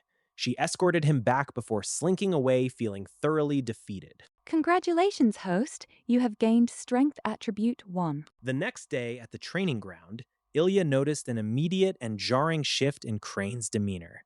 He wasn't just working hard, he was training like a man possessed by absolute vengeance. Gone was the gentle warmth he usually reserved for her. He was looking at her dead in the eyes like she was an obstacle on a racetrack, treating her purely as a fierce competitor. 9 days later, Crane skipped training for a much bigger event. He smeared his own blood across the surface of the Thunderscale python's egg, tracing an ancient and bizarre pattern over the shell. He held his breath as the blood soaked completely into the stony exterior. Right on cue, the heavy shell began to shudder and rattle against the stone altar. Outside, the weather threw a massive temper tantrum. The clear skies instantly warped into an overcast doomscape, flashing with crimson lightning, signaling an unnatural birth. Even the Pope snapped his eyes open, gazing up at the ominous sky with a knowing murmur. Everyone in Holy Light City felt the sudden crushing pressure in the air. With a sharp pop, a tiny fracture split open at the apex of the shell. A pair of pitch-black eyes blinked out at the world, surveying its new surroundings with intense curiosity. A tiny, pristine white head poked out, followed by a sleek little body wriggling free. It looked less like a terrifying monster and more like a bizarrely cute pig-nosed snake. The newborn creature locked eyes with Crane and instantly radiated pure daddy issues energy, slithering right up his arm to coil around his wrist like a living bracelet. Crane couldn't help himself and gave the little guy a few affectionate head scratches. Satisfied, the tiny beast scurried back down to the broken shell and started happily crunching on its leftovers. That newborn thunder python just chewed right through a shell tougher than the finest mined minerals. Honestly, I have no idea how its tiny teeth didn't shatter into dust on impact. I was going to call it Little White, but since its scales keep shifting to a crackling violet, Little Purple Scale it is. Hey, don't judge me. Naming things has never been my strong suit. The little guy crawled right up my leg and settled inside my jacket like a living ice cube. It's actually surprisingly comfortable, unlike most terrifying magical beasts you run into. I dropped by the Papal Palace to report the birth. but the training grounds were completely empty. For fuck's sake, Julia usually lives out there swinging a sword 24 hours a day. The old pope wasted no time zeroing in on the tiny lump inside my jacket. He told me to pull the little guy out so he could inspect the legendary beast with his own eyes. The second it woke up and saw strangers, it threw up a defensive posture before immediately realizing it was holding on to me. Talk about switching from fierce predator to needy emotional support animal instantly. The Blood Pact clearly did its job because that little monster is completely devoted to me now. The Pope nodded approvingly and told me to take damn good care of my new pet. After registering with the Pope, it was right back to the grindstone. Day 90 of training hit hard, and I can now breeze through 7 times gravity like it's nothing. Name Kran Gaza. Class Knight Level 53. Strength 343. Agility 316. Constitution 340. Spirit 321. Lightning summoning technique at max level. While my 4-dimensional attributes have all safely sailed past the 300 mark. Reader, 16 years of sweat are finally paying off. Julia took one look at my progress and decided I was ready for the next phase. She told me to pack my gear because tomorrow we're heading out to a brand new training ground. Naturally, she refused to tell me where we're going or what kind of fresh hell she has planned. Knowing her, it's going to hurt, but at least it beats standing still. Before calling it a night, I made a detour to the library's 5th floor. Thanks to all those arena victories and blacksmithing gigs, I'm sitting on a fat pile of 400,000 points. I scanned through 11 different high-level lightning combat manuals before narrowing it down to 3 viable options. Quality over quantity, people. I don't have time for garbage techniques. I locked onto the exact manual I needed and grabbed the thunderous body-shaking technique. Time to take my combat output to an entirely ridiculous new level. With the new technique secured and my stats through the roof, I'm more than ready for whatever brutal surprise Julia springs on me tomorrow. Let's fucking do this. After checking the prerequisites and confirming my lightning mastery was maxed out, I dropped a massive 150,000 points without hesitation to unlock the next level of my training. Thanks to my high lightning attribute, I grasped the absolute basics in just 4 hours, feeling the raw current inside me turn significantly more volatile and destructive. Before I could even catch my breath, my oversized pet python slithered over and squeezed the life out of me, acting like an affectionate constrictor trying to crush my ribs. The next morning, I showed up at the palace fully expecting another miserable trial, though I had no idea just how far off the deep end Julia was about to drag me. Instead of leading me to some hidden training room within the city walls, she marched us straight past the gates into the open wilderness. Julia let out a sharp whistle, and a tiny white speck on the horizon rapidly expanded into an absolute monstrosity barreling toward us. It turned out to be a 50-meter silver dragon, a legendary beast whose sheer scale made reality look like a bad fantasy novel. Titans and dragons are supposed to be mortal enemies in every myth ever written, yet here she was casually showing off her oversized scaled taxi. The dragon caught sight of the apex python coiled around me and immediately froze up, terrified of a predator that could rival its own pure bloodline. After Julia gently stroked its snout and cooed like it was a stray puppy, the giant lizard finally stopped shaking and lowered itself for boarding. I scrambled onto its back behind her, watching the holy city shrink into nothingness while a very distinct sense of impending doom settled in my gut. Hours blurred past as we soared across the skies, until the violent rushing wind finally subsided and the world below us grew pitch black. We touched down on blood-soaked earth reeking of a heavy fishy stench, stepping right into a nightmarish landscape that screamed bad news. Julia casually introduced our destination as the Death Prison, a charming little resort where death was apparently just a minor occupational hazard. She cheerfully informed me I'd be shacking up here for the next 3 months, assuring me that dying was entirely optional if I didn't mess up. Reader, he definitely did not think this through, but with shadow guards watching my final moments, I had no choice other than to walk straight into the slaughterhouse. Dragged kicking and screaming into the underworld, I found myself standing before the cursed entrance of the death prison. My so-called guide barely batted an eye before pushing me right toward my impending doom. And just like that, the exit slammed shut with a deafening throb, leaving your boy with 0 beginner guides or tutorials. For fuck's sake, could they at least hand out a map before sealing the tomb? The air instantly tasted like copper and old iron, thick enough to chew on. Looking down, I realized my brand new boots were already wading through a fresh swamp of unidentifiable black blood. Before I could panic too much, a slender figure in a faceless mask glided out of the gloom to greet me. She handed over a small metal token stamped with a 10 and called it my starting capital. This wasn't just a cell. It was an entire underground city bathed in a sickly, blood-red sky.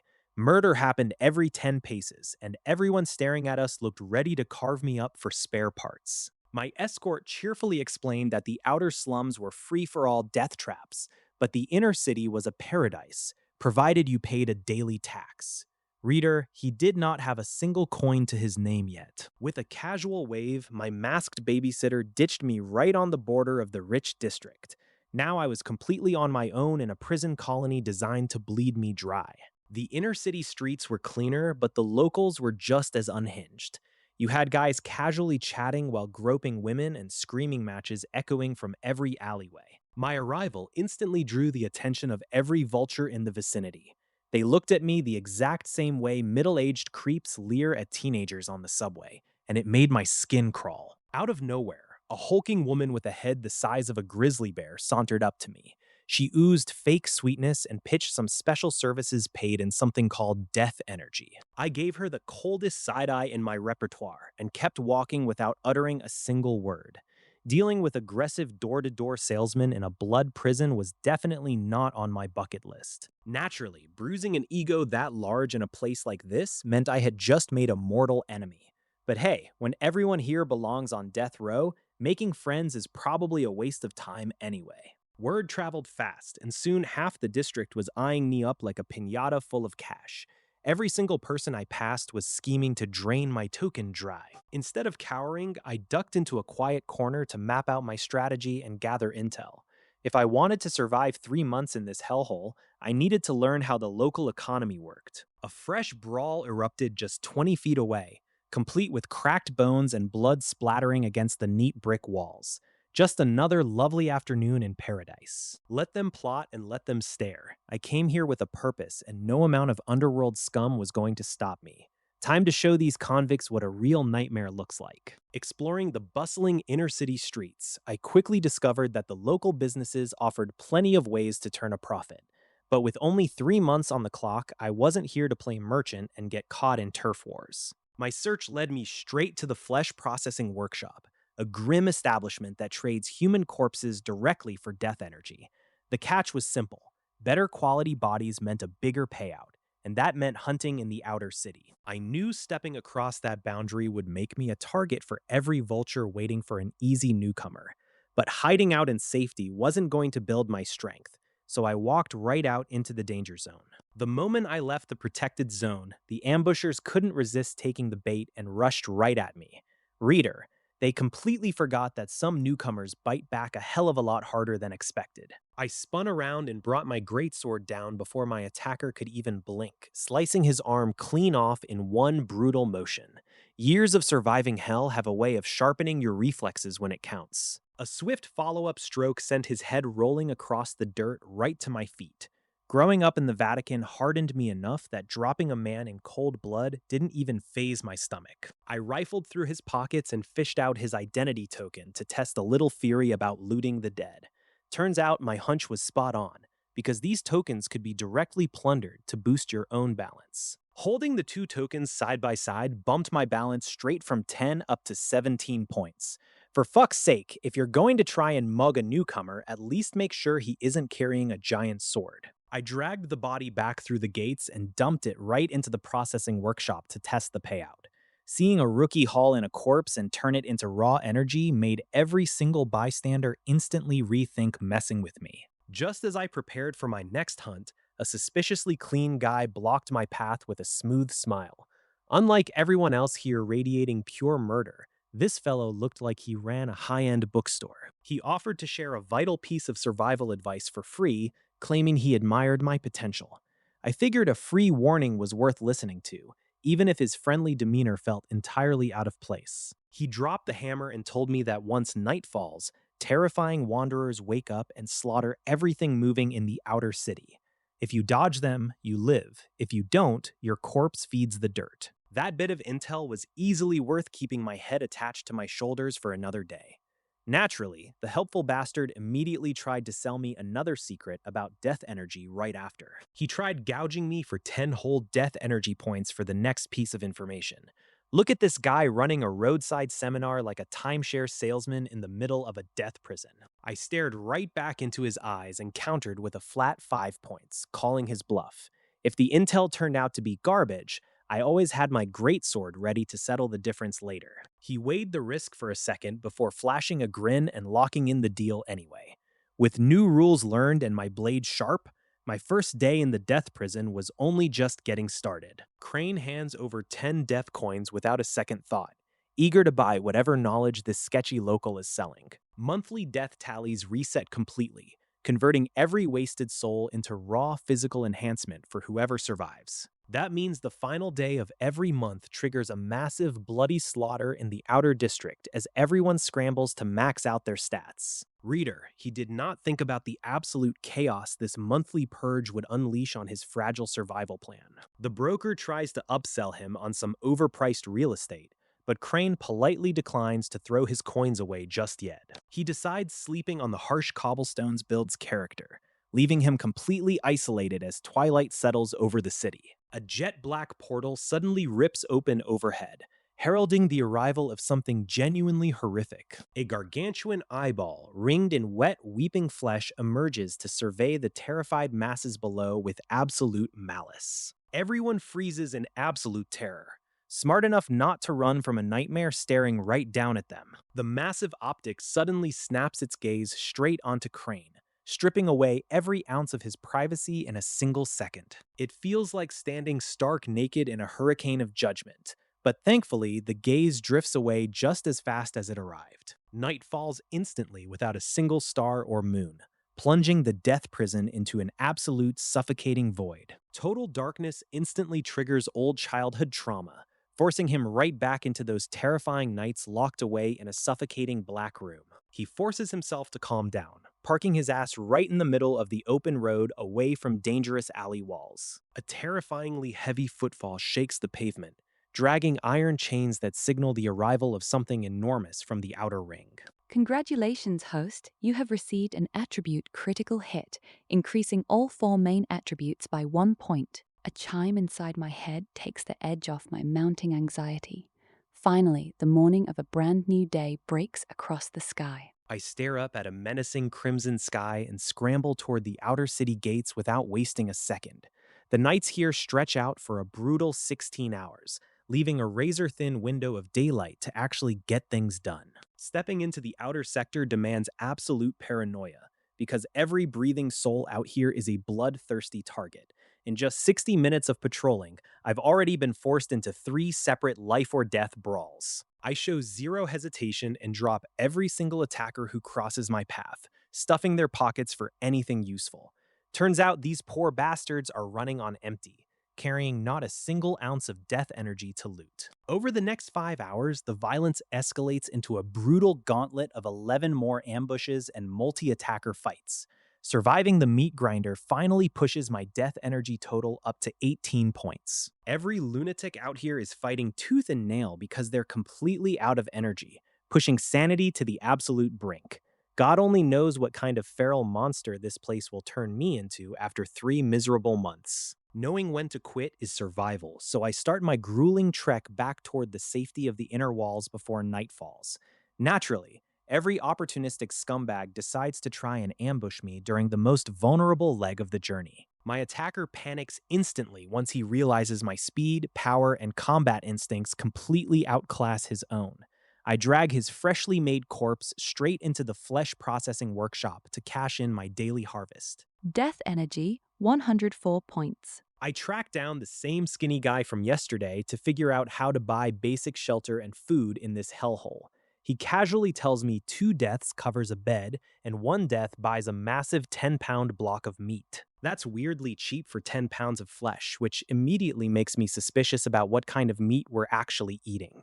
Reader, he did not think this through. Is it human? Thankfully, he assures me it's just raw monster meat from the surrounding outer forest. Since water is practically liquid gold here, boiling out the toxic impurities the old fashioned way is completely off the table. I decide to improvise by using my Thunder Fury technique to incinerate the poison with precise, controlled heat. After a quarter of an hour of careful roasting, the toxic black smoke clears and a genuinely appetizing aroma fills the air. The taste is still absolute garbage, but after a day of slaughter, beggars can't exactly be choosers. My new accommodation is literally a cramped iron prison cell, with barely enough room to turn around in. I spend the agonizingly long 16-hour night trapped behind iron bars, grinding my cultivation in the pitch dark. Day after day of surviving this nightmare reveals the prison's hidden clockwork and brutal unspoken rules. The daylight hours fluctuate wildly throughout the month, shifting between 8 and 16 hours like clockwork. Today marks the final day of the month, and my hard-earned death energy suddenly begins dissolving into tiny floating black motes. The energy shifts and swirls around my body, signaling the end of another brutal cycle. Thousands of tiny black motes sink into my flesh, draining away the last of my death energy.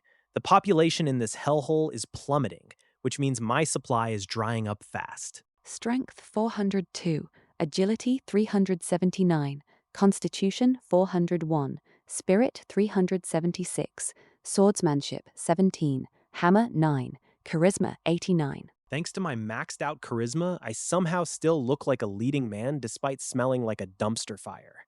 My killer gaze alone is enough to make hardened inmates fold instantly. I watch the desperate masses stream back into the outer city, trying to dodge the giant monitoring eyeball hovering in the sky. If you time the tax right, you don't even have to kill to survive. That massive floating eyeball still gives me the creeps every single time it scans the perimeter. Getting kicked out of the inner city leaves guys looking like absolute hollowed out husks. Nobody's dumb enough to start a brawl out here when they're totally out of juice and the night terrors are coming. We've all got to conserve every ounce of strength for what's hiding in the dark. I've spent a month running through blind-combat scenarios in my head, but actually fighting in total darkness still terrifies me. Reader, he desperately hoped he wouldn't bump into any creeps tonight. Before I can lock down a solid hiding spot, a skinny weirdo pops out of nowhere with a sketchy grin. He saunters right up like a used car salesman offering an exclusive VIP package. He tries to recruit me into his little underground fan club, promising total safety from the nocturnal horrors. Apparently, this whole death prison is just an elite boot camp for talented weirdos. I politely decline his glowing corporate pitch because trusting strangers here is a fantastic way to get shanked. I prefer my chances flying solo rather than joining a frat house of psychos. I retreat deep into a desolate sector of the outer city to find a patch of earth that doesn't scream death trap. The sun dips below the horizon, plunging us into a brutal 16-hour night. That creepy giant eyeball lingers in the sky even way out here, reminding us we're always being watched. For fuck's sake, privacy is completely dead in this dimension. The long, grueling night begins as I wedge myself into a tight crevice and stay dead still. Footsteps pad softly past my hiding spot, sounding dangerously close to where I'm freezing. 12 hours slip by without a hitch, and I'm starting to think my hiding spot is an absolute stroke of genius. Then heavy boots start stomping on the rubble just outside my nook. So much for hiding out all night undisturbed, because my luck officially just ran out. Staying put for 16 hours straight without getting sniffed out was always a pipe dream. Good thing I mapped out every escape route in daylight before the sun went down.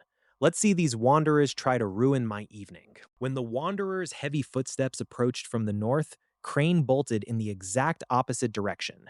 Shrieks tore through the dark shortly after, proving someone had just met a brutal end. He managed to survive the grueling hours until morning light finally bled across the horizon. His luck held out for the first night, letting him slip away entirely unnoticed. Prowling the outer streets for targets the next morning, Crane noticed a deeply disturbing trend. Not a single body was left behind, meaning the Wanderers had dragged away every last victim. Today's opponents were far more skilled and painfully stubborn, dragging out every single fight. Taking them down drained his stamina fast, ruining his usual hunting efficiency. Right around noon, he crossed paths with a fighter wearing a striking silver mask. Her agile frame and sharp demeanor instantly screamed out that she was a top-tier threat. They traded fierce blows for half an hour straight without either gaining an upper hand. Reader, he genuinely thought he'd finally found someone who could match his stubbornness. When Crane called a truce and suggested they go harass other people instead, she actually agreed without a fuss. She turned on her heel and vanished down the street, saving them both a bloody grave. He spent the remainder of the day carving through lesser foes before cashing in his haul at the inner city. He walked away with a massive payout of over 70 death energy points. Returning to the inner sanctum, he spotted a flood of unfamiliar faces surrounded by predatory gazes.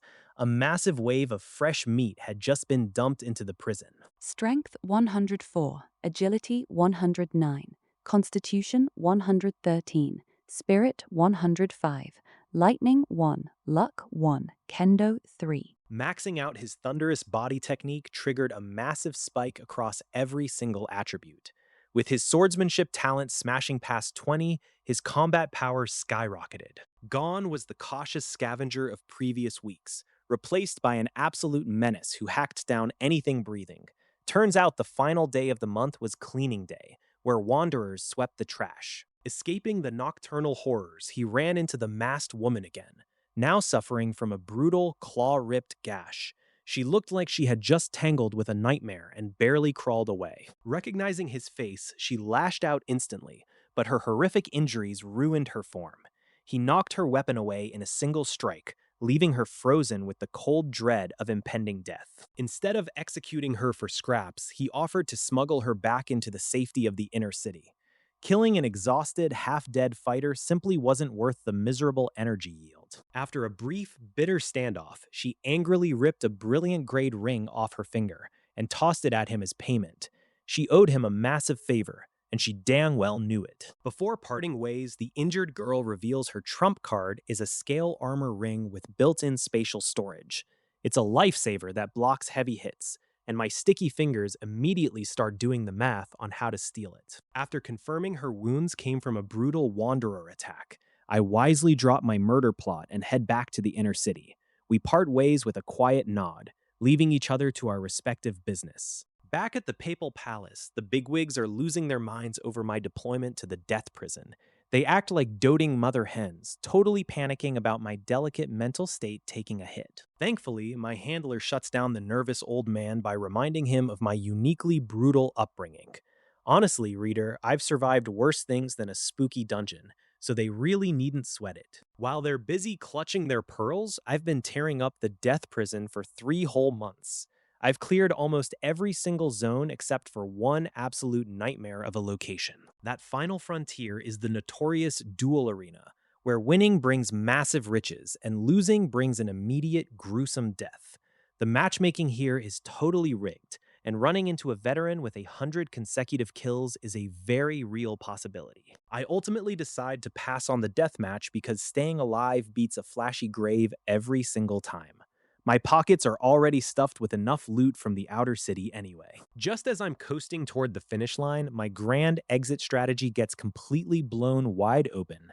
Someone decides to leak the exact timeline of my 3-month sentence to the entire prison population.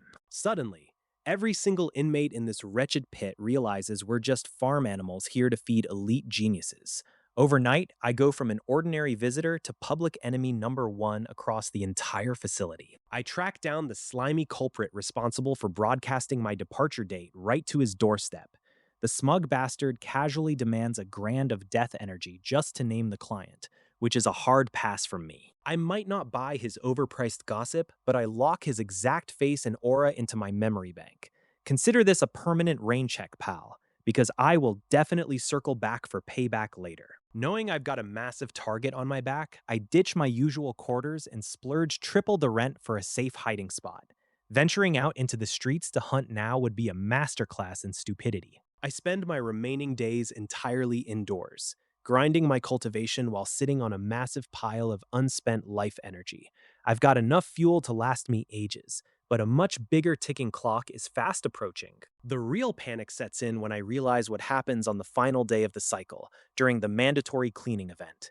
The wardens will forcibly eject me right into the open streets with zero warning, in front of every bloodthirsty killer in town. Obviously, sitting around waiting for a public execution is off the table, so I map out a much bolder escape plan.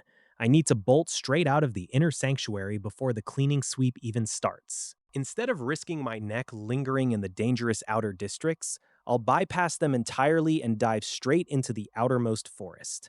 Reader, let's just hope the local wildlife is friendlier than the local psychopaths. Stuck in the inner city, I need to time my exit carefully to avoid patrols. Leaving right away is way too risky, but camping outside for too long will draw every wanderer in sight. I decide the safest bet is sneaking out on the very last night of the month. My grand plan hits a sudden snag when the girl I rescued earlier shows up at my door completely healed. Instead of looking like a walking corpse, she's practically glowing and ready to pay me back for saving her life. I stare blankly at her stomach, wondering how a mortal injury vanishes in a couple of days. She insists she is here to settle our score by offering me safe lodging, food, and a foolproof disguise. I follow her to a completely enclosed property that costs 3 times the rent of my old hovel. Honestly, staying behind a fortress wall sounds amazing compared to dodging street thugs every single night. She casually conjures clean water using magic, saving herself a fortune on basic daily expenses. Watching her work makes me realize I seriously need to pick up some minor magical tricks of my own once I survive this mess. As the cool water rinses away the crusty blood and filth, I finally feel like a human being again. Scrubbing off days of survival grit is honestly the closest thing to a spa day I could ask for right now. When the grime is gone, the girl freezes and stares at me like I just grew a second head.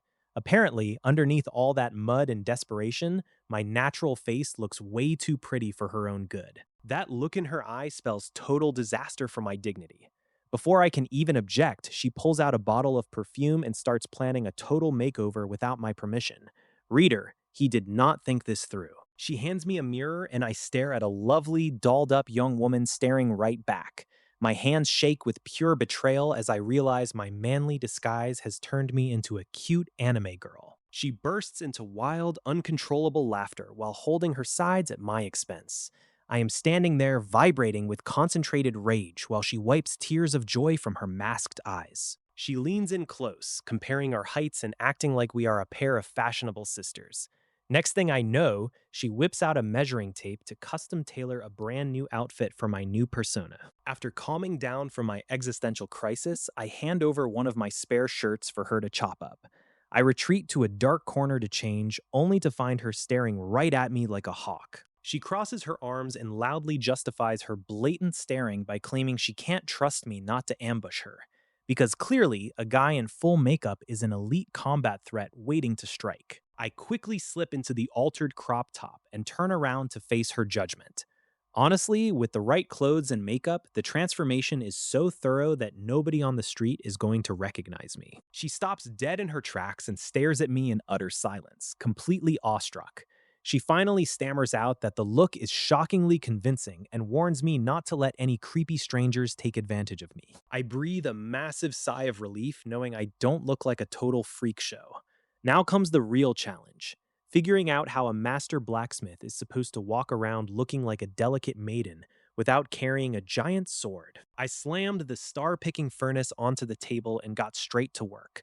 The masked woman watched me with intense curiosity, wondering what kind of amateur hour blacksmithing I was about to pull off. The moment I gripped the forging hammer, my whole vibe shifted. Sparks flew as I hammered away with professional precision, leaving my companions staring in absolute disbelief at my craftsmanship. I wasn't crafting basic gear this time around. Pumping all my skills into the project, I forged a high-grade dragon-patterned spear in just 3 hours flat. Before turning in for the night, I told Zilin to stay completely hidden.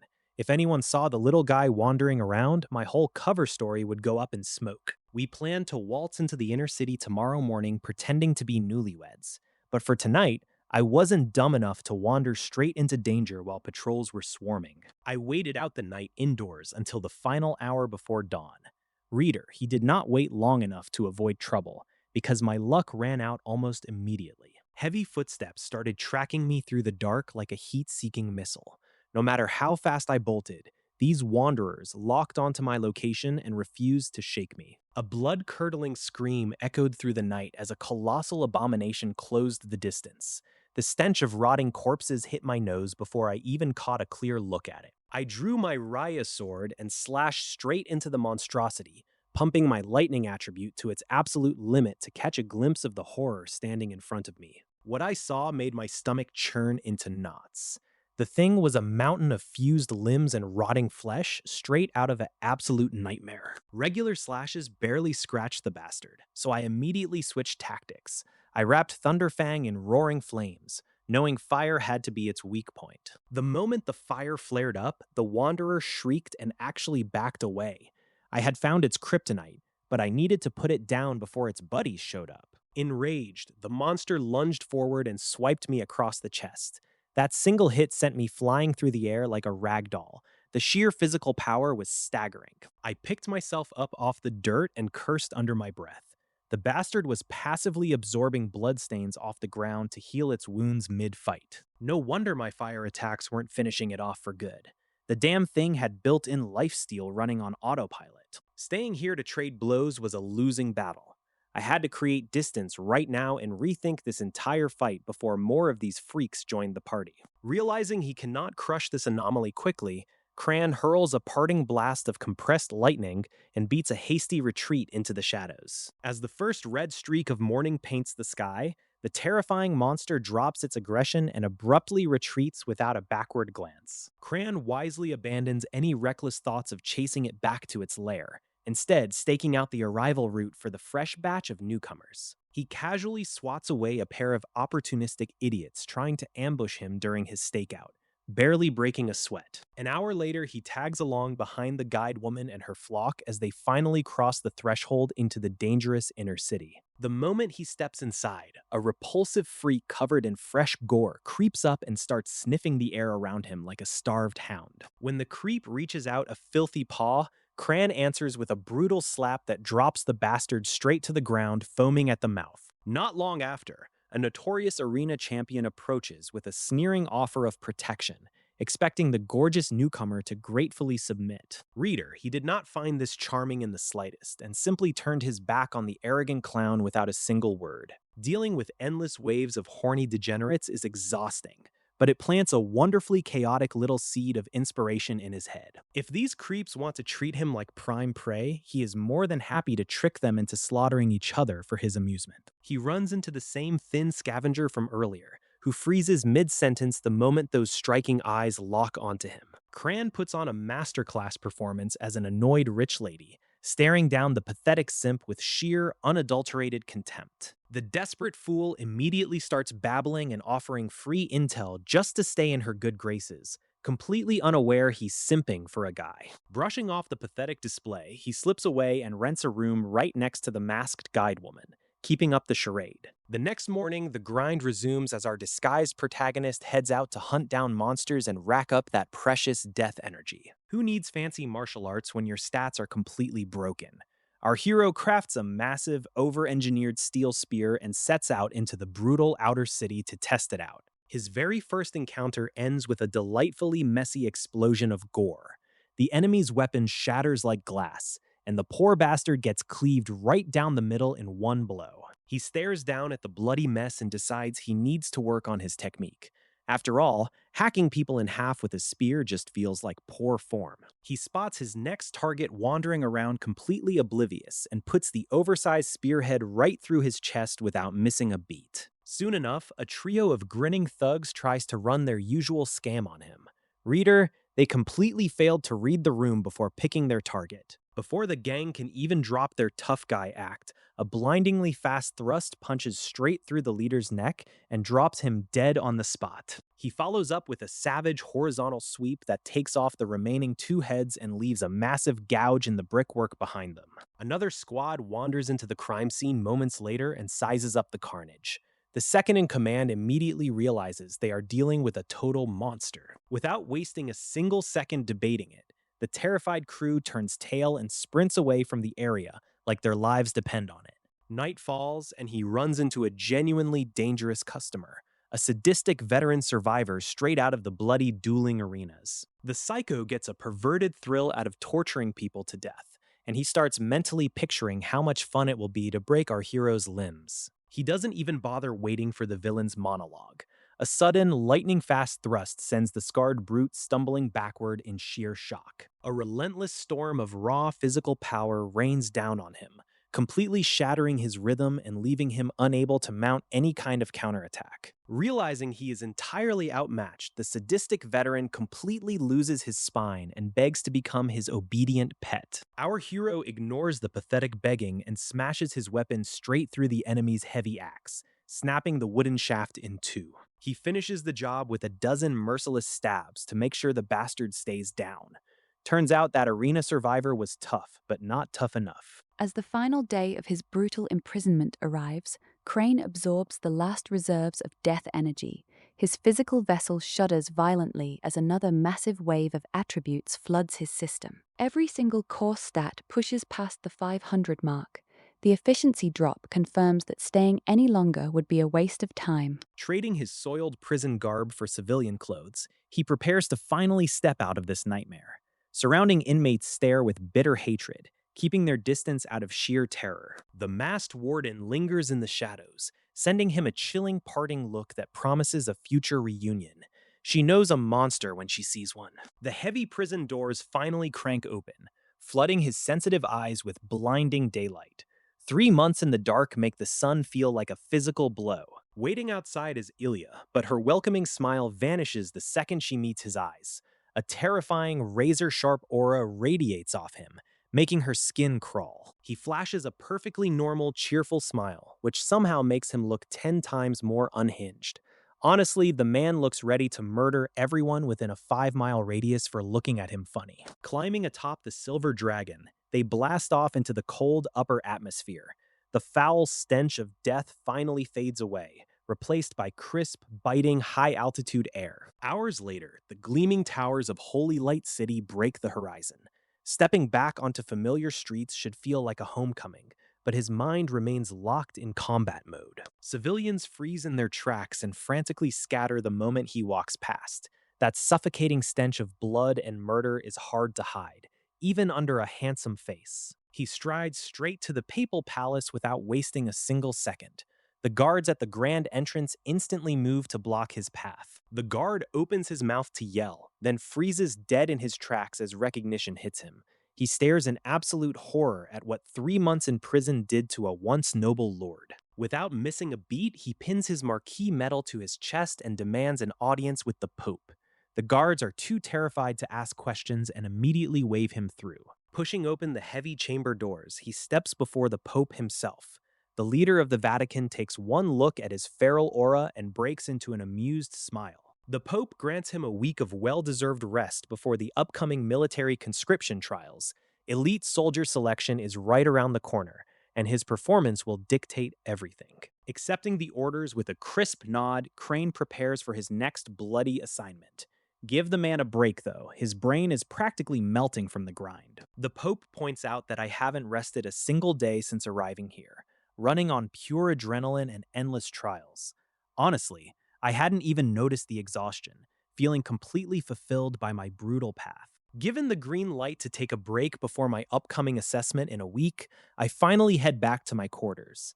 It's time to check in on the home front after months away. Nelia has spent 3 miserable months agonizing over my absence, jumping at every phantom noise.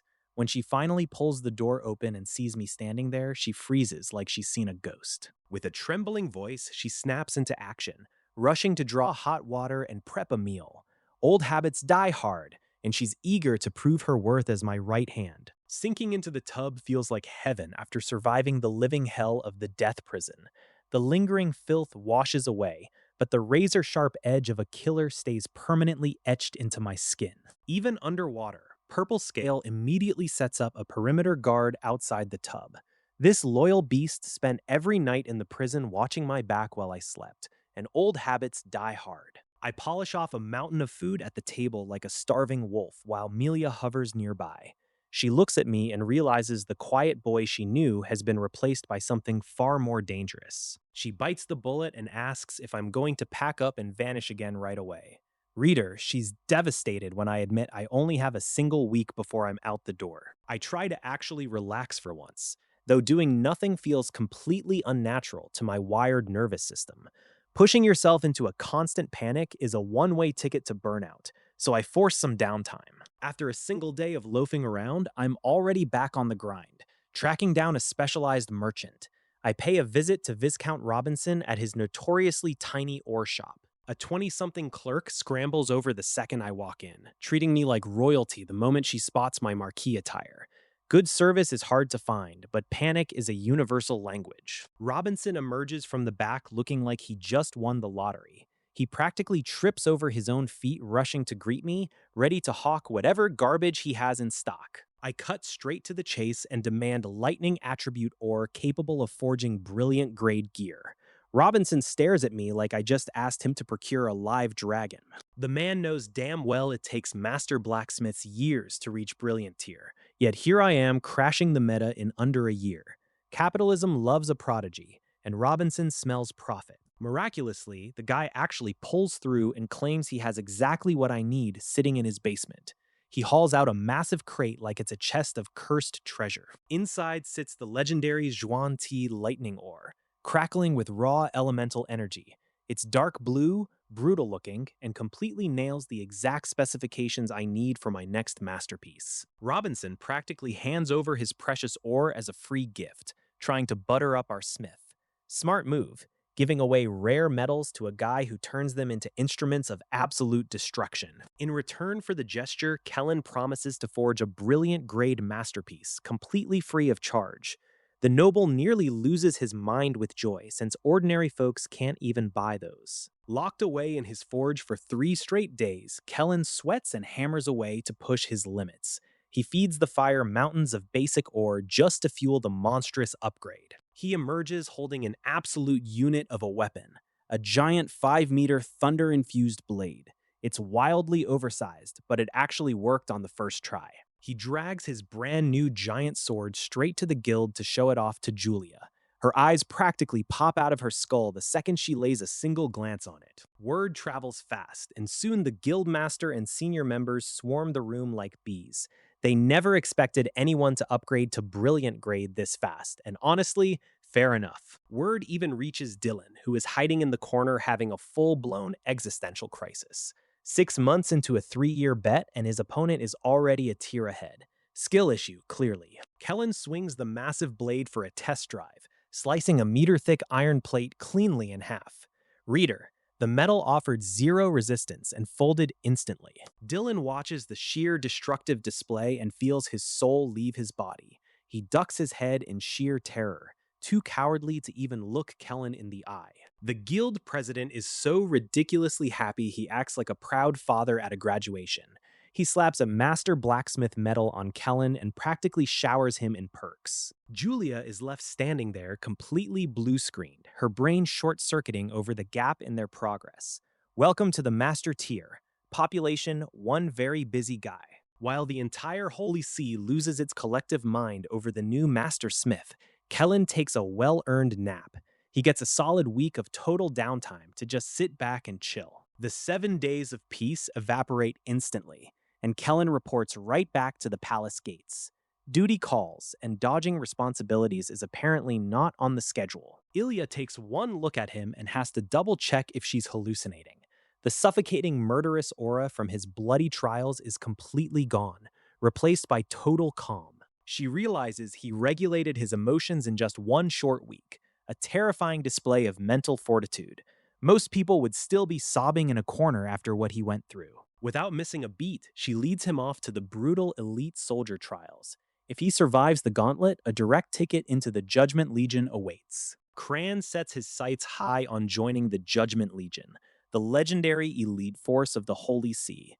Every single member is a certified monster, and he's determined to prove he belongs among them. Riding atop a majestic silver dragon, Cran and Ilya leave Holy Light City behind. They arrive above a dense, dangerous forest where the opening trials of the elite soldier assessment will take place. Cran drops straight into a massive crowd of eager applicants, instantly drawing fierce attention. That fancy Marquise medal on his chest makes him a massive target for everyone looking to size up the competition. A handful of opportunistic rivals quickly crowd around him, buttering him up with fake smiles. They act like they've been lifelong best friends, hoping to ride his coattails straight through the entire elimination round. Having just survived 3 months in a brutal death prison, Cran spots right through their pathetic posturing. He can instantly tell these clowns pose zero threat and offer zero value to his journey. The noisy chatter cuts out instantly when a hulking, dead-eyed officer steps up to address the masses.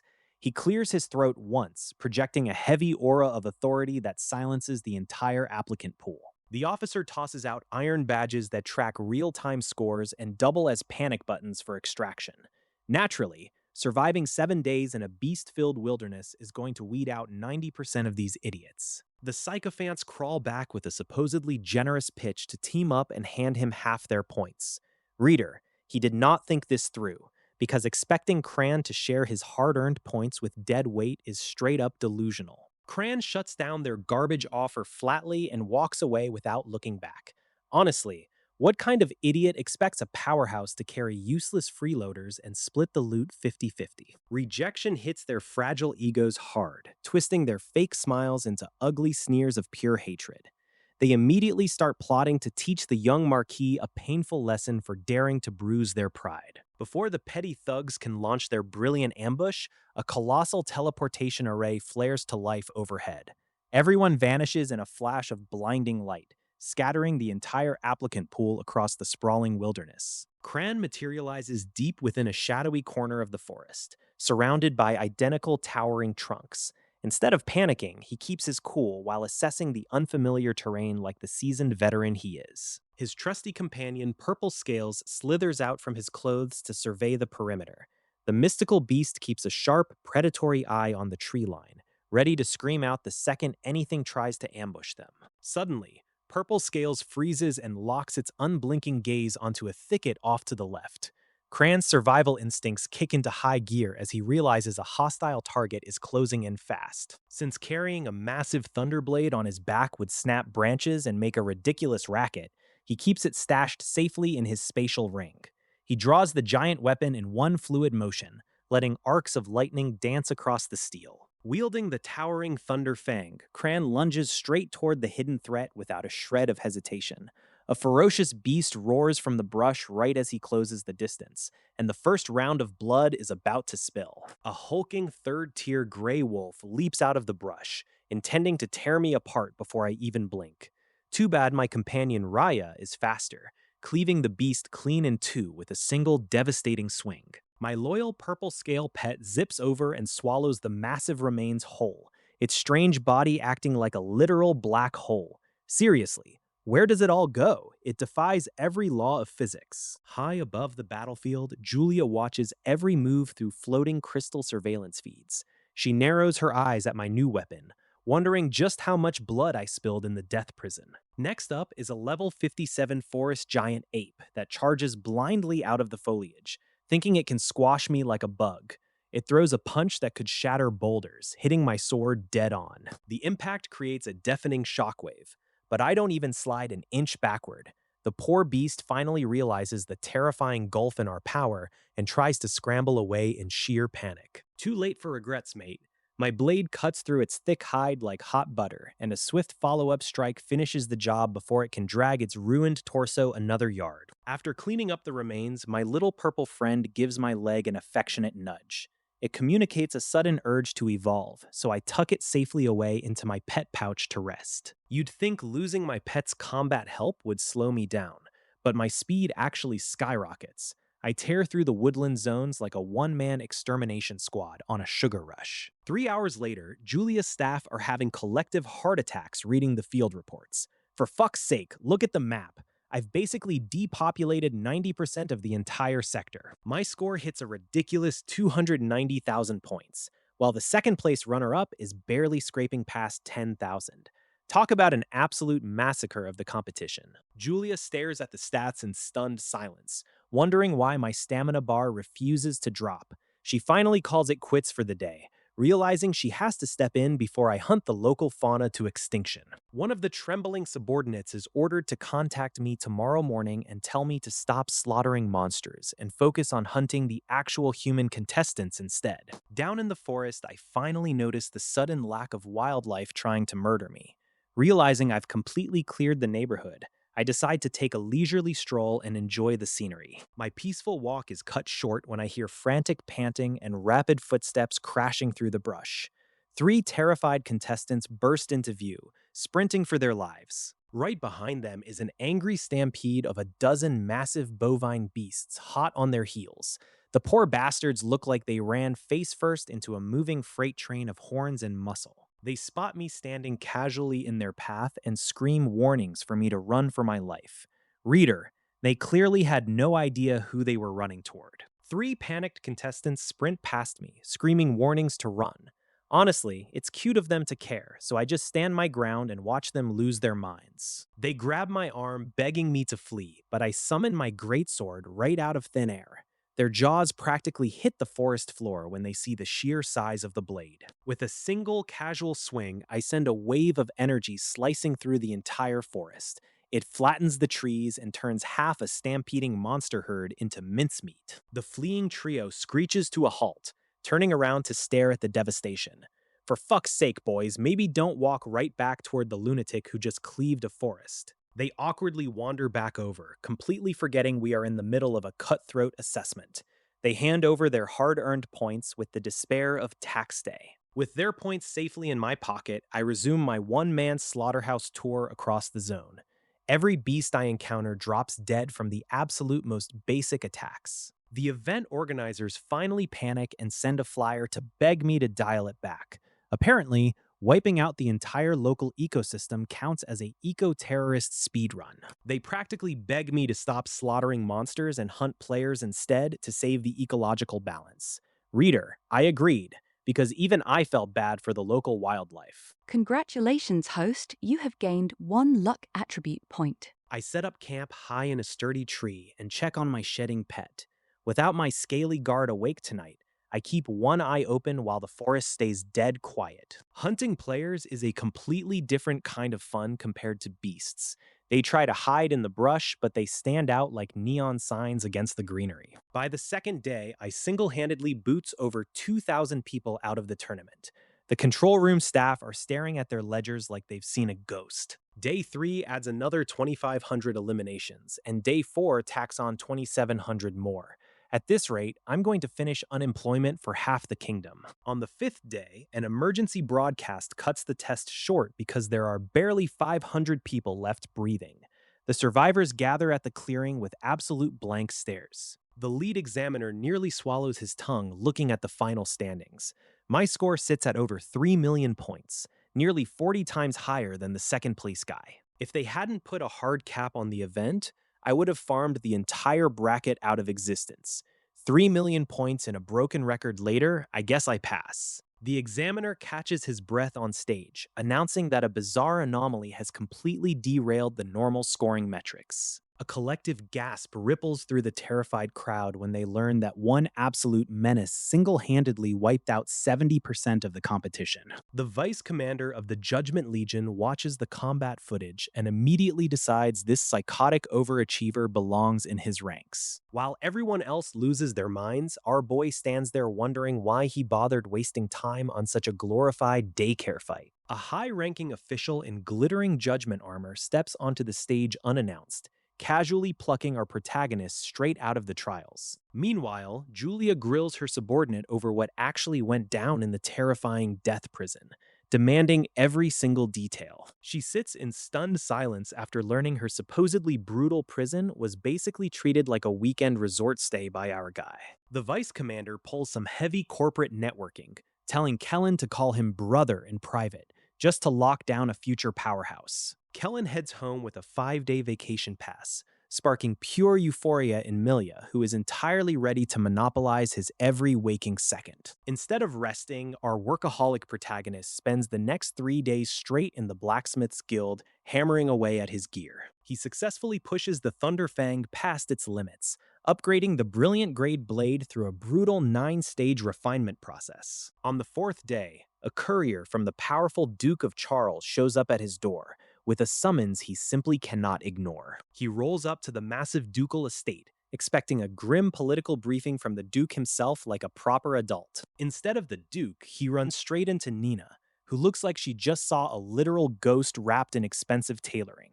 The poor girl turns crimson, absolutely paralyzed by the sudden reunion with the guy she's been secretly obsessing over for months. Even the household butler is dying inside, watching her stare so hard she's practically burning a hole straight through the man. The estate butler couldn't help but smile, thrilled to see his young mistress in such high spirits after spending time with her new guest. Nina mustered up her courage to ask if Crane would be staying at the Holy See, only to hear he'd be bound to the military. I figured keeping secrets from her was pointless since her brother already knew, so I broke the news about my army assignment. We took a stroll through the Duke's massive courtyard, which was so enormous and rich in magic that it felt like a hidden forest. While I admired the magical concentration of the scenery, Nina was busy fighting the urge to kiss my cheek right then and there. Desperate to close the distance between us, she suddenly produced a gorgeous jade pendant and offered it to me for protection. I tried to refuse something so ridiculously expensive,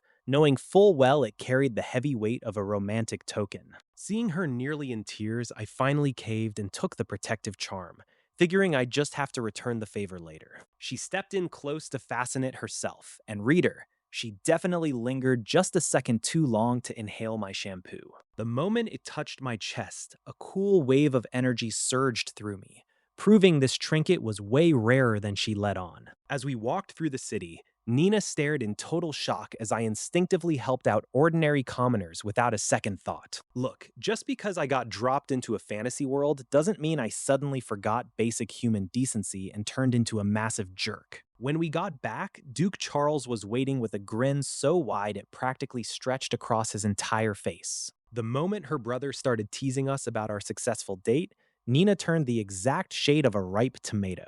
When the Duke point-blank asked my opinion of his sister, I gave it to him straight and called her a perfect future wife material. That single compliment sent her off floating on cloud 9 for the rest of the day, completely ignoring how badly her brother was facepalming. Duke Charles sends his sister away just to pitch a marriage alliance, but my unreadable poker face leaves him completely guessing my true intentions. He casually drops a hint about his brother in the Judgment Legion for political leverage, which I mentally log away for later use. Once back home, I pull out Nina's jade pendant and instantly feel its heavy magical purification properties. That same evening, a delivery arrives bearing the elite armor set of the Judgment Legion, gleaming in brilliant gold and pristine white. Slipping into the hero tier gear instantly floods my body with a massive stat boost that completely shatters the limits of my old Thunder pattern equipment. With the gear sorted, I finally release Zilin from her storage space and watch her undergo a terrifying and gorgeous evolution into a dark green predator. Despite growing into a 7-meter monster with the girth of a water tank, the giant snake still acts like a clingy pet looking for head pats. I decide to test her brand new venom abilities on a solid iron plate to see just how lethal my scaled companion has actually become.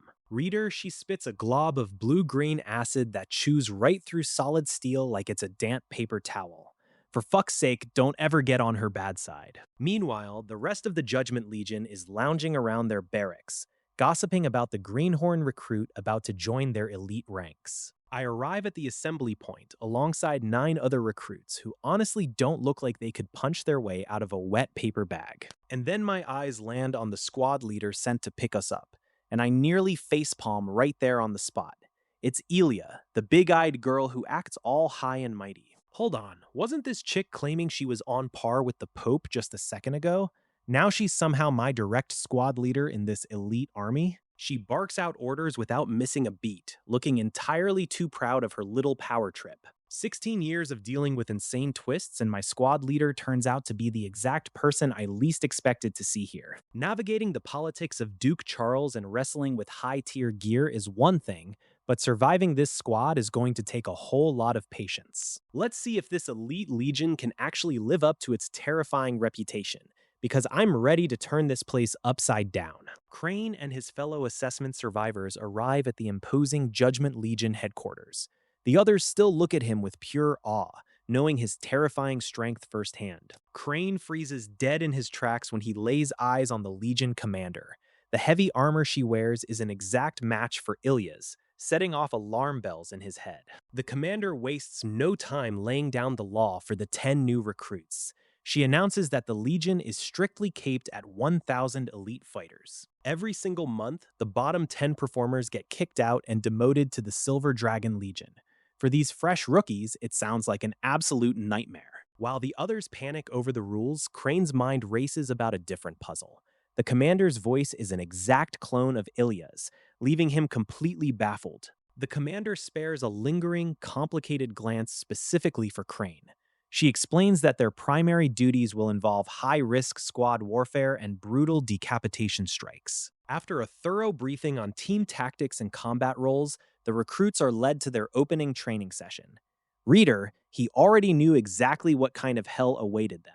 Crane watches with suppressed amusement as the others step up to the gear. They instantly realize this is the exact same grueling training regimen Ilya put him through. Buoyed by arrogance, the other recruits easily handle the initial pressure and crank their gravity chambers straight to triple strength. Oh, for fuck's sake, hubris looks terrible on everyone. Crane shoots them a quiet, knowing smirk from the sidelines. He knows damn well those idiots are about to learn a very painful lesson about underestimating high gravity. Without wasting a second, Crane completely ignores the lower settings and strides past them into the 4 times gravity chamber, leaving his peers staring in disbelief. 4 times gravity turns out to be entirely too casual for him now. He immediately bumps it up to 5 times, finally feeling a solid, satisfying weight press against his bones. Up on the observation deck, Ilya watches Crane's terrifying performance with deep suspicion. Her brows pull tight as she tries to figure out how his stats broke past 500. Barely half an hour into the session, the reality of triple gravity hits the rookies like a freight train. Their bodies seize up, and agonizing muscle soreness sets in hard. While the rest of the rookies lie scattered like dying dogs, Crane swings his blade with flawless rhythm and endless stamina. The sheer gap in power is utterly humiliating. Ilya looks down at the wrecked newcomers and makes her blistering contempt crystal clear.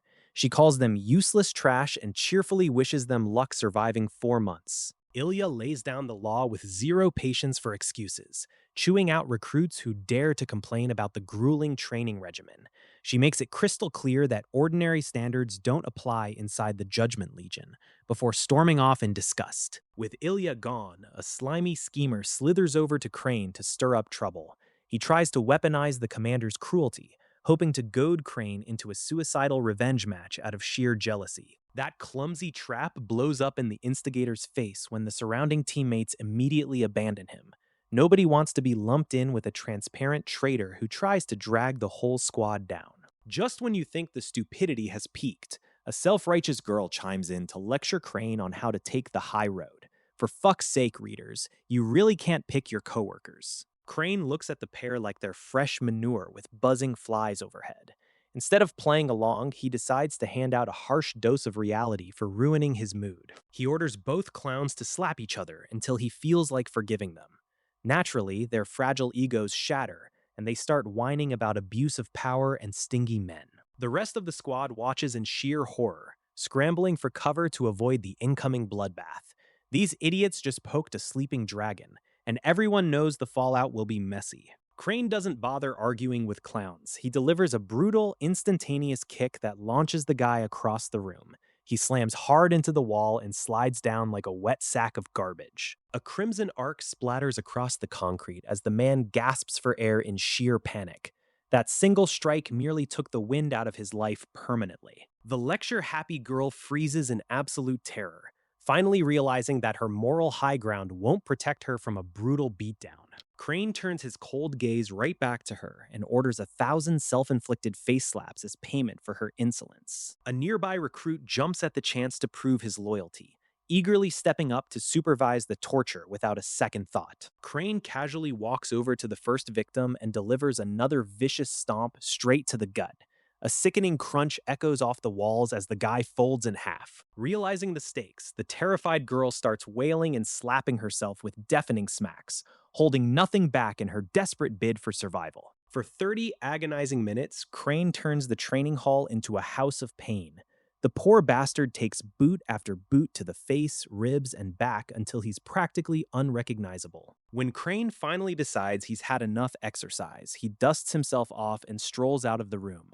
Lesson learned: never poke a genius when he's already having a bad day. Word of Crane's brutal departure spread like wildfire through the barracks. Veterans muttered about his reckless arrogance, convinced a newcomer needed a harsh reality check. The adaptation month ended in total exhaustion for most, with the women who crossed Crane passing out long before drills finished. But Crane himself had never felt better. A month of monster meat and brutal training pumped his stats sky high. His charm hit 90, transforming his face into something even he couldn't stop staring at. Novice training was officially over, and the real slaughter was about to begin. Through some quiet strings pulled behind the scenes, Crane landed right inside Ilya's elite squad. They took to the skies on pure white wings, powered by their heavy judgment armor. Flight speed was off the charts, cutting their travel time to the front lines down to a day.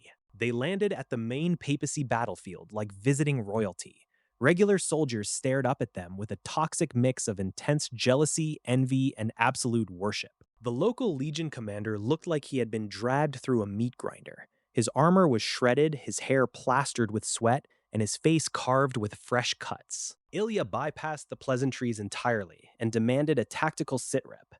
The commander immediately pulled them into a private tent and slapped down a heavy soundproofing seal. The situation at the front was a total catastrophe.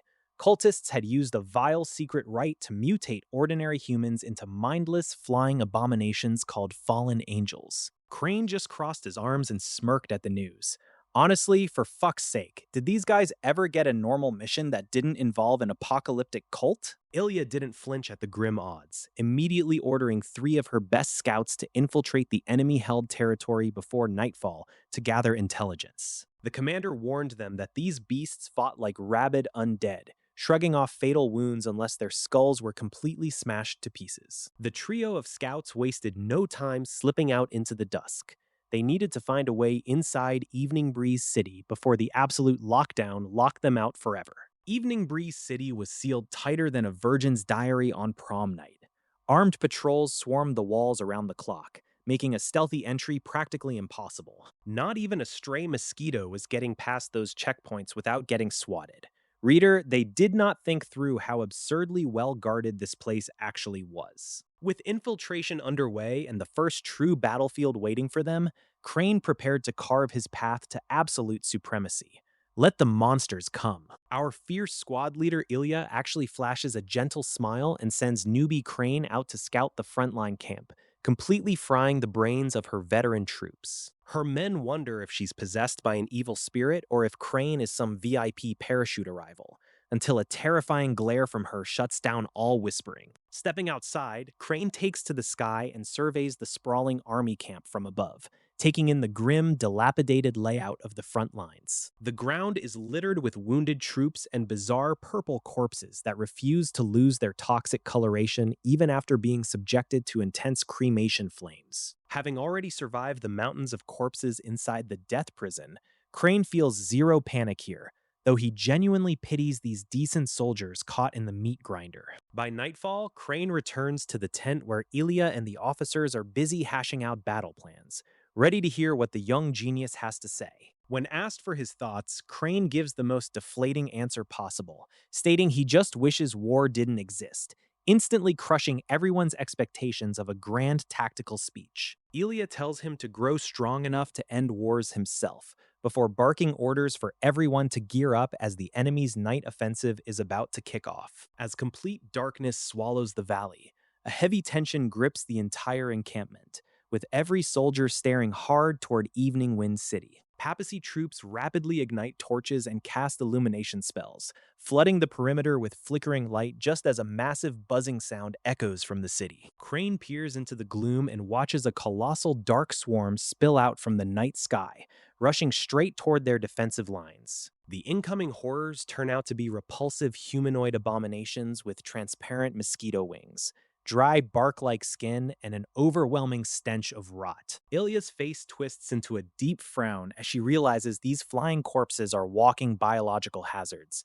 explaining why the Holy See's main army got crushed. Countless ordinary soldiers feel their morale completely shatter at the sight of this suffocating locust plague, wondering how anyone could possibly survive this. Refusing to back down, Ilya steps forward and swings her heavy black iron greatsword, launching a devastating wave of kinetic sword aura into the vanguard. Hundreds of the mosquito monsters drop out of the sky like heavy rain, but the sheer density of the swarm swallows the attack whole and keeps charging forward without missing a beat. Two devastating sword strikes from Ilya tear through the sky, shattering low morale and instantly breathing fresh fire back into the desperate army. Cran watches her closely from the front line, certain that the terrifying display she just put on is still only a fraction of her actual strength. Channeling the fierce upgrade of his weapon, Cran wades into the horde and easily turns over a dozen flying freaks into red mist with a single swing. Crane frowns deeply at the frustrating reality,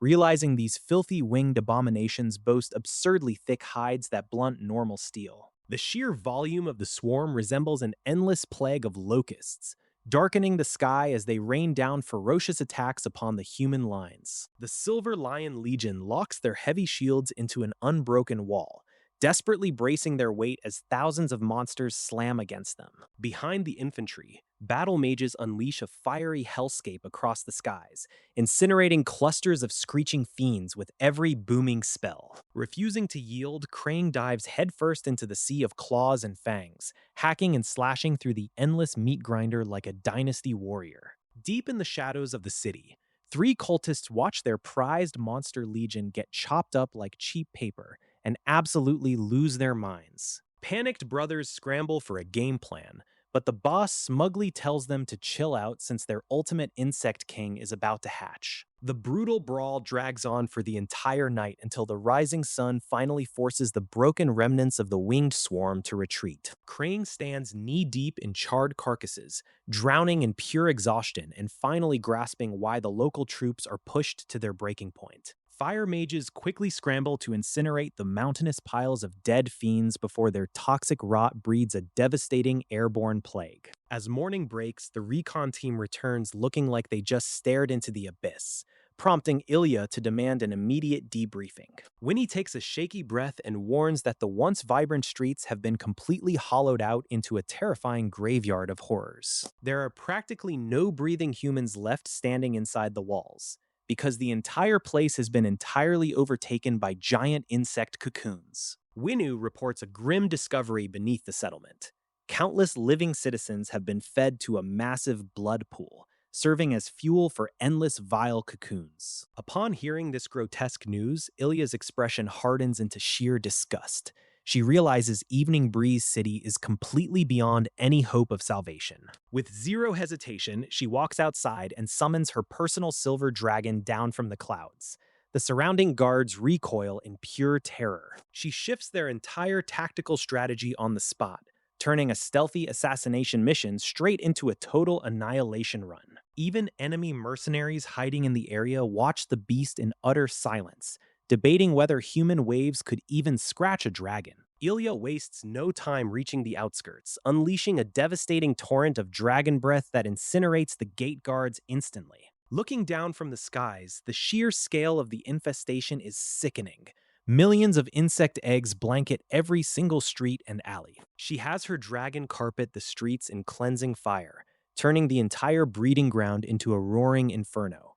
Honestly, just bug spray on a godly scale. Not satisfied with mere flames, Ilya channels her Titan bloodline.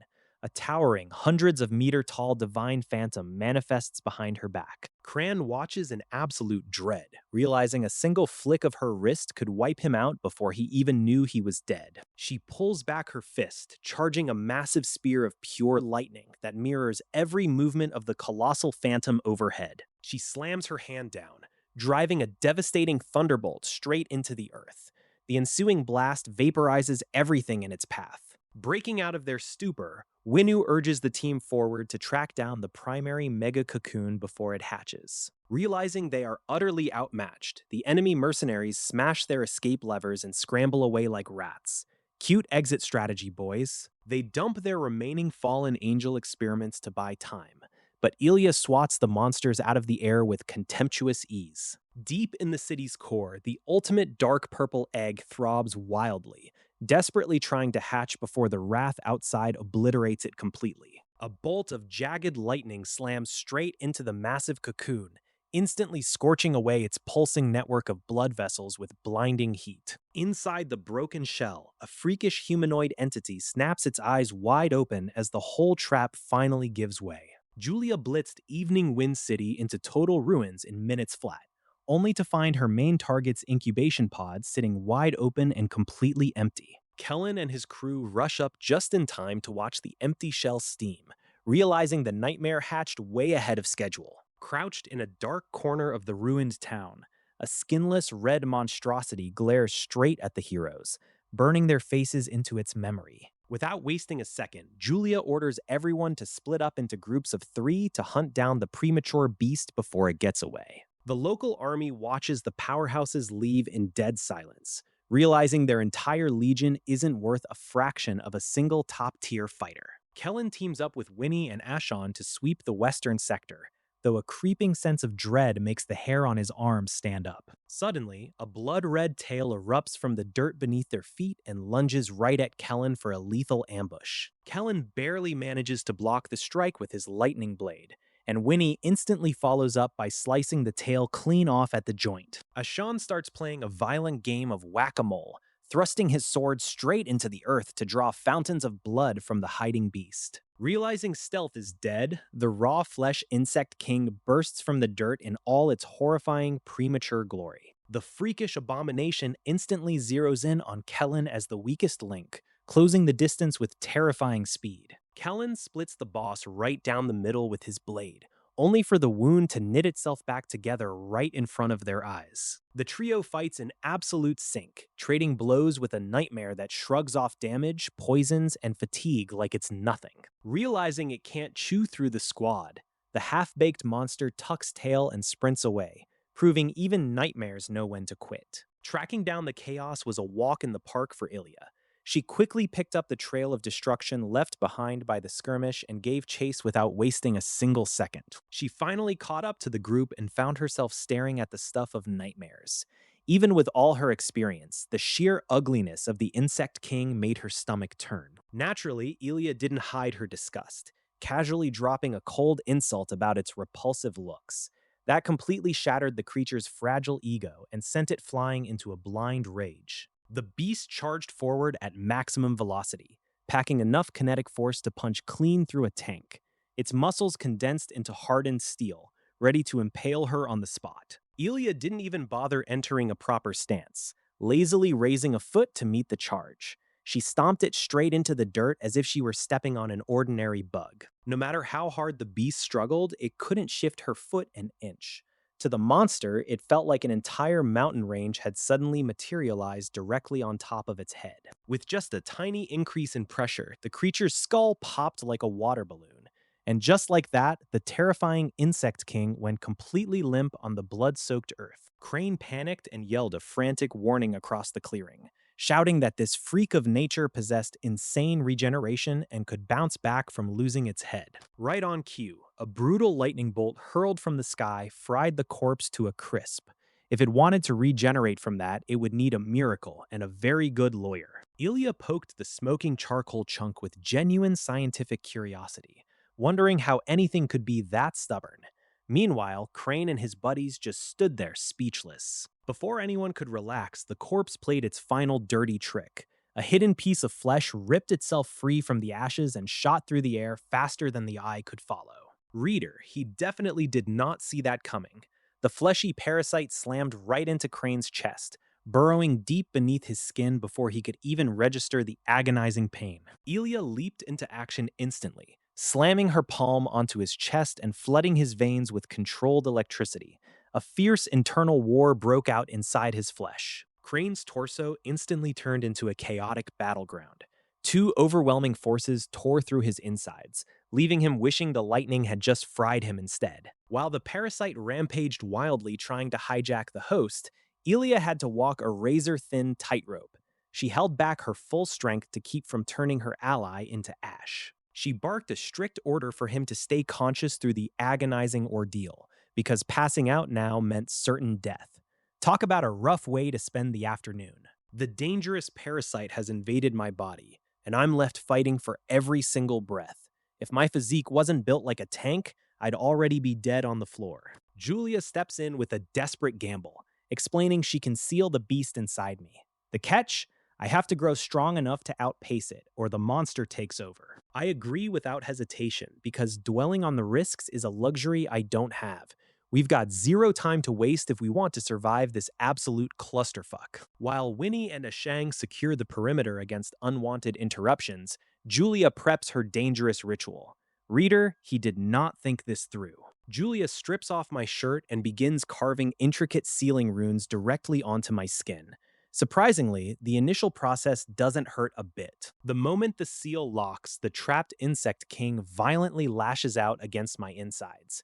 A sharp wave of agony floods my chest, testing my limits. Julia tells me my body is surprisingly resilient and urges me to focus entirely on my cultivation.